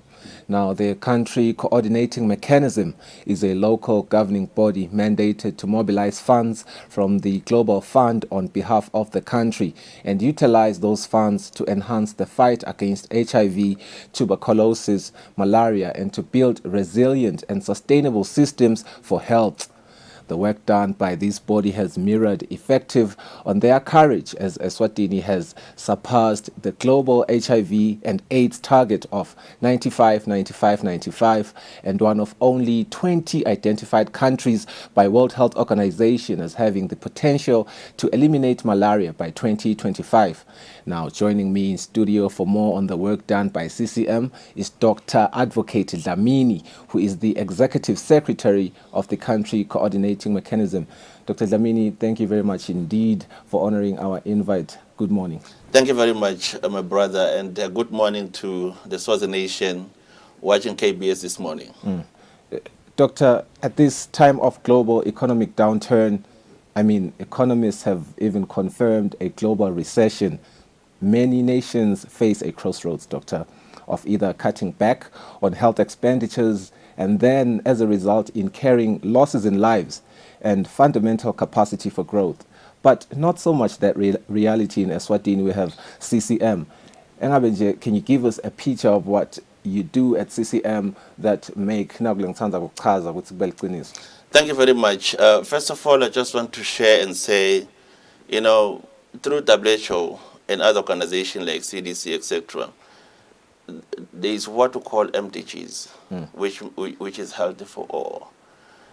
So from what I've just shared, that the challenges of the economy, when it comes to health, the world, countries around the world recommended that they shouldn't interfere. Than to interfere, they should support health initiatives so that the citizens are taken care of from all kind of ailments. Like in our country now, so in Eswatini, our government has really prioritized in terms of budget, in terms of support, in terms of prioritization, issues of health, such that if you talk about the Ministry of Health, even to many other ministries, they are always prioritized that, even if there are challenges economical, but whatever request, whatever assignment that has to be done by the Ministry of Health, it has to be prioritized. Now, talking about CCM, it's such a beautiful mechanism, it's such a beautiful organ for Global Fund. Right. Since Global Fund was established in the year 2000 and established its secretariat in Geneva in 2001, for the mandate of dealing with HIV, mortality, morbidity, TB, malaria, but of late they've taken COVID because the whole generation, the whole population that is in TB, HIV, and malaria, they're vulnerable to COVID-19. So Global Fund also pick up that. Now, if you talk about CCM, CCM comes in. Now, CCM is a body that is established by Global Fund to all countries which are supported by Global Fund in the 3 diseases. That are about 146 countries worldwide. So CCM becomes a nucleus, CCM becomes the heart of Global Fund support, and for 2 functions. The first one is oversight, the second one is governance, in making sure that the support that is coming from Global Fund is fully maximized, it is directed where it's supposed to go, and it hits the target that has been established, so that eventually it can be evaluated to see how much impact has it made versus the problem that was there before. So CCM has got about 5. So CCM in Eswatini was established in 2012. That it has got about 10 years, 11 years now. Yeah, in 2022 as a legal entity to transmit that support from Global Fund. So there are 5 mandates or the 5 functions for CCM. The first of all is the one that I've mentioned earlier on. It's to mobilize funding. But after that funding has been mobilized, it has now to be instrumental in terms of developing what we call grant application to Global Fund. All the structures that are involved, which means they're supposed to put together all relevant individuals and relevant writing teams to make sure that the grant application is done appropriately according to the template of Global Fund. The second one is to appoint what we call PRs, which is principal recipients. So in this country, we've got 2. We've got Congo, we've got Nature. So those are the biggest organizations which would receive which will receive part of the money that is coming from Global Fund. But of course, in amongst them, there is what we call CCM Secretariat Office, which is where I'm sitting as the head of the Secretariat. Right. You know, that is where I'm sitting. We also transmit just a portion of Global Fund support to make sure that this function is run accordingly. The third function for CCM is to create and establish what we call reprogramming, so such that if they possibly have approved the grant for TB HIV, along the way, in the 3-year plan that we normally do it, and certain things have not been done, CCM has the mandate that they can reprogram that kind of support from Global Fund. Okay. And the last one is to create what we call linkages with all other partners on the ground to eliminate what we call duplication and repetition of services on the ground, so such that where Global Fund is, other partners should occupy another space, so that that synergism would just throw out, would give a good impact to the Ministry of Health. That was a mouthful, and you put it very succinctly, Dr. Dlamini. You mentioned the unprecedented outbreak of COVID-19. Yes. I just want to, because we are in a period in which health issues have taken a much more significant role than ever before, putting even more responsibility in you guys, the CCM, to provide strategic oversight to ensure effective and strategic implementation, as you said, of programs. Are we making progress in achieving sustainable health for all? Absolutely. CCM, like I said, it is such a unique body for global that is transmitting support from Global Fund. Like I said, that the function is oversight and governance. So what is happening is that if you look at what constitutes CCM, it's amazing what you'd find in there. 38% is government. So from the 38%, 18% is Ministry of Health. Okay. Then 20% is other ministries like Ministry of Economic Planning, Public Service, Finance, Prime Minister's Office, TPM's Office, etc. Then along that, we've got what we call multilateral partners, which is the UN family. And we've got what we call bilateral partners, which is the PEPFAR, etc. Then we've got also the people who've been affected by the disease. You talk about those constituencies, TB constituency, malaria constituency, and except HIV, all those guys. So, but also there's what we call faith-based organization, which are also part of this. So in a round table, when you talk about CCM, we've got all this represented because Global Fund is a unique donor, which says that on a round table of discussion, let's have even that person who got affected or infected by the disease, because there is a story that you can listen and get from that person, which can be so handy in terms of strategies that we can put in place to move forward in terms of how we can eliminate those diseases. So that is what we've done. So now the question is that how much are we doing a good job? So now the issue is, along the support that we get from Global Fund, one of the parts that is key is what we call sustainability. Right. Remember that Global Fund, it is supporting countries based on their national strategic plan. Yes. You know, so from what the country is implementing generally, then Global Fund comes in to mop those remaining elements. So they would never fund, they would never support anything that is not appearing in the national strategic plan. Now, why do they do that? It is because at the end of the day, why also you see so much government in the setup of CCM? It's because there is that dimension of transitioning, there is that dimension of sustainability to say that at the end of the day, when we have achieved certain mileage in terms of supporting each and every country, there is expectation that countries then should take over and move forward. That is why, if you look in terms of Eswatini, we've done a good mileage in terms of covering HIV. We've achieved what we call epidemic control, the 95, 95, 95. And also if you go to malaria, we're at the stage where we've reached what we call elimination phase. So now the issue that is remaining, also with TB, was zeroing in down to make sure that we do what we call case management in each and every level in terms of their uniqueness, etc. So that eventually we have a holistic, we have a clear dimension as to say, where are we with TB? Otherwise, generally, all those structures, while sitting in that office myself as a secretary, as executive, chief executive officer, these are the things that I'm looking at. That are we moving according to those elements? That are we having the dimension of sustainability? And of course, we have established good areas and good elements. For example, the first one is that we've got a huge multi-sectoral team, so to say, even a committee, which is sitting at what we call sector cap. So who even bring even private sector in place to say that, let's now look into it to say that if funds would possibly be dwindling, particularly from global fund point of view, what then are we going to do as a country, given the work that we have as far as responding to HIV, TB, and malaria? So that multi-sectoral committee that is sitting there, the big mandate for them is to look into sustainability elements to see that how then this country can move forward. Could it happen that the support we're getting from global fund, it is getting slower, it's getting reduced steady by sure. But we thank Global Fund that since then we've been moving the graph is just moving up with the support we're getting from Global Fund. It has never even showed any indication of saying they are coming down. They are always there. They are in this country, the team that works with Global Fund, they are in this country at least twice a year to make sure that they check on us how we're doing. Because why? It is because the Kingdom of Eswatini is a country that is strategically placed by nature of its population and by nature of a lot of areas that we're good at as far as responding to health matters is concerned. Global Fund want to use it as a model for other countries so that they can come and copy from us, and it is possible for us to achieve that. Yes. And I'm going to, with your permission, divert a little bit from your capacity as the Executive Secretary for CCM. I know that you have numerous years working in the health sector. Doctor, so much money has been injected, so many programs that you have and campaigns have been implemented. You're doing great work on the ground, and yet we're still faced with epidemics and a myriad of health issues. What is seriously lacking socially?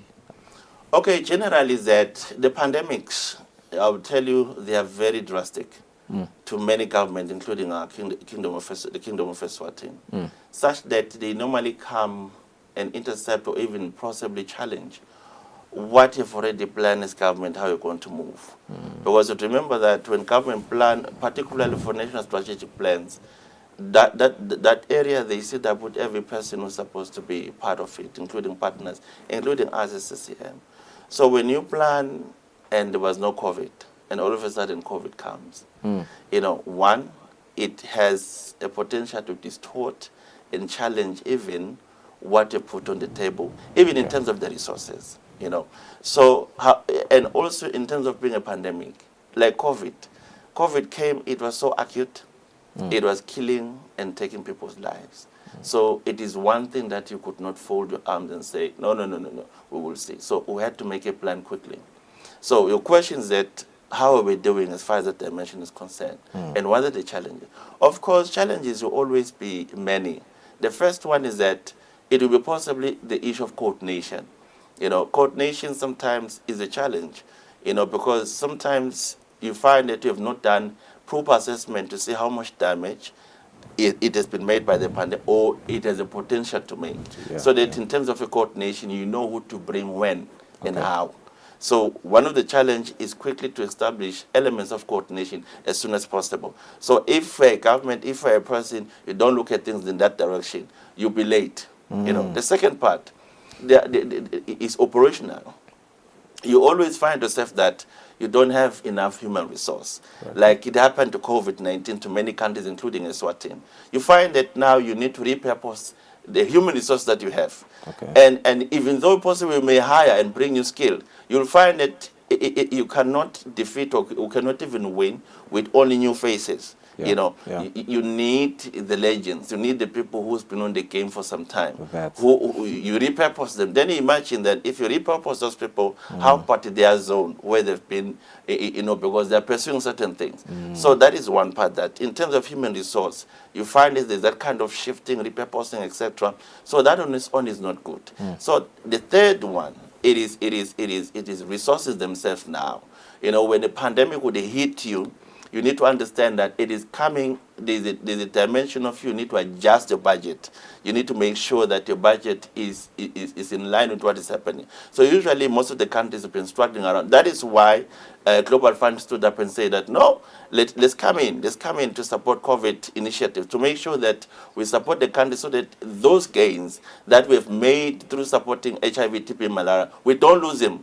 during the COVID-19. So those are the challenges that technically you'll find on the ground. Then, of course, it goes and expand and expand and expand, including community response, etc. Because remember that in COVID-19, it came with so many regulations. So that space that is created by such kind of response, you find it either delays or probably even affect the way you're supposed to move. So that is why even right now, as I speak to you, when you talk about COVID-19 vaccination, we're still mobilizing citizens, we're still mobilizing the Kingdom of Eswatini to respond to that. And the numbers that we've achieved, they are good, but they're not the best we want to hit, because we're not yet cleared out of COVID-19. So this is what is to say. There are many things that get affected by such kind of pandemics. But the overall to say is that if you look into the Ministry of Eswatini, we're happy that in terms of health, we've got a great team in terms of the directorate, which have established certain dimensions that are now just standing by and looking at dimensions that, if possible, we can have other pandemics. We know now how to respond. Yes. Doctor, the enduring partnership between the Global Fund and the nation, Eswatini, is beautiful. Yes. But I just want you to implore, because I know that you can do so much work. Yeah. But you also need the people, the Maswati, to behave properly and to act right. How would you want to implore a Maswati to act? There's what we call community engagement, which is the biggest subject that we normally deal with in general, but also narrowed down even to the support we're getting from Global Fund. You know, when you talk about community engagement, communities, they've got a different story if you don't engage them. You know, usually that is where you find that you will pick up possibly one of the greatest indicators to respond for whatever pandemic, for whatever disease, or whatever crisis in terms of health that you're facing. So what I'm trying to say is that we've got models that are in place as far as community engagement is concerned.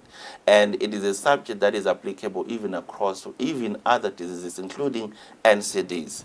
If you don't go to the communities and don't engage direct, you know, that is one part which will always make you to be behind. So what is happening is that your challenge is that, or your question is that, what is the challenge? I want to say that as far as community engagement is concerned, there are always bottlenecks. You know, there are always challenges that, you know, because we've got different people in terms of, people respond differently. Let me put an example for you. Let's go to HIV.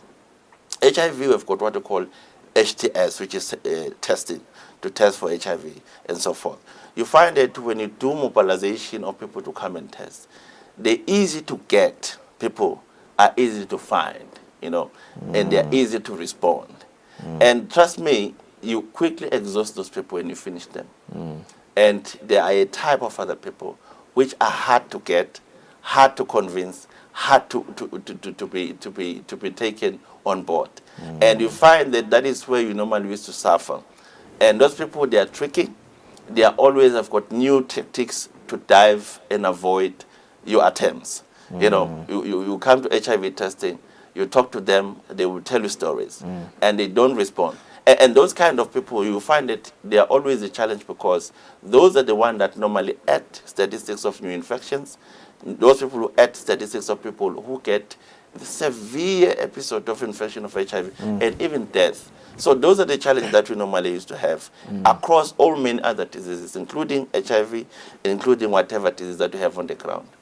Yes. And I can just imagine with the fight against COVID-19, yes, it is the same people that do not want to vaccinate, that do not want to work with the health ministry and work with you guys. The good thing is that the Ministry of Health is one of the ministries that has got a good support in terms of partners, you know, and we had to talk to them and say, guys, let's go to the ground, you know, to make sure that we mobilize. As I speak right now, there is a huge campaign that we're having for vaccination. We call it Yibang Mehlugo. It is supported, it is for the Ministry of Health, supported by USAID, a PACT, Eswatini Business and Wellness Health, and we're moving around the country. Well, so far we're hitting the Lubombo belt. We've been down in Big Bend, we're moving to Mayaluga, we're moving to Mhlume, Simunye, etc. So what is happening that we've said that unless we work together, unless we achieve a certain space in terms of COVID-19 vaccination response, we're not comfortable. We're not going to be comfortable. We're not going to relax. So it is everybody's is wish that we're able to achieve at least what we call a herd immunity. So what I'm trying to say is that we have just made sure that we mobilize, and we've asked for our partners that they make sure, including Global Fund, that they avail any support that is possible needed, including resources, human resources, etc., so that as a country we quickly move forward and put COVID where it's supposed to be in terms of vaccination. Because in terms of WHO till this hour, they are saying that it has been only found that it is vaccination that we can cap and put and be strong against COVID-19. Doctor, we can go all day. Very well informed answers there. But thank you very much indeed for honoring our invite again. Until next time. That was Dr. Advocate Dlamini, who is the Executive Secretary for the Country Coordinating Mechanism, just giving us a highlight of what they do, the work that they do in ensuring that Eswatini reaches, or rather accomplishes, the Sustainable Development Goal, SDG number 3, for sustainable health for all. We are going to take a quick break, and when we come back with Lungalele, we're just going to wrap up the show.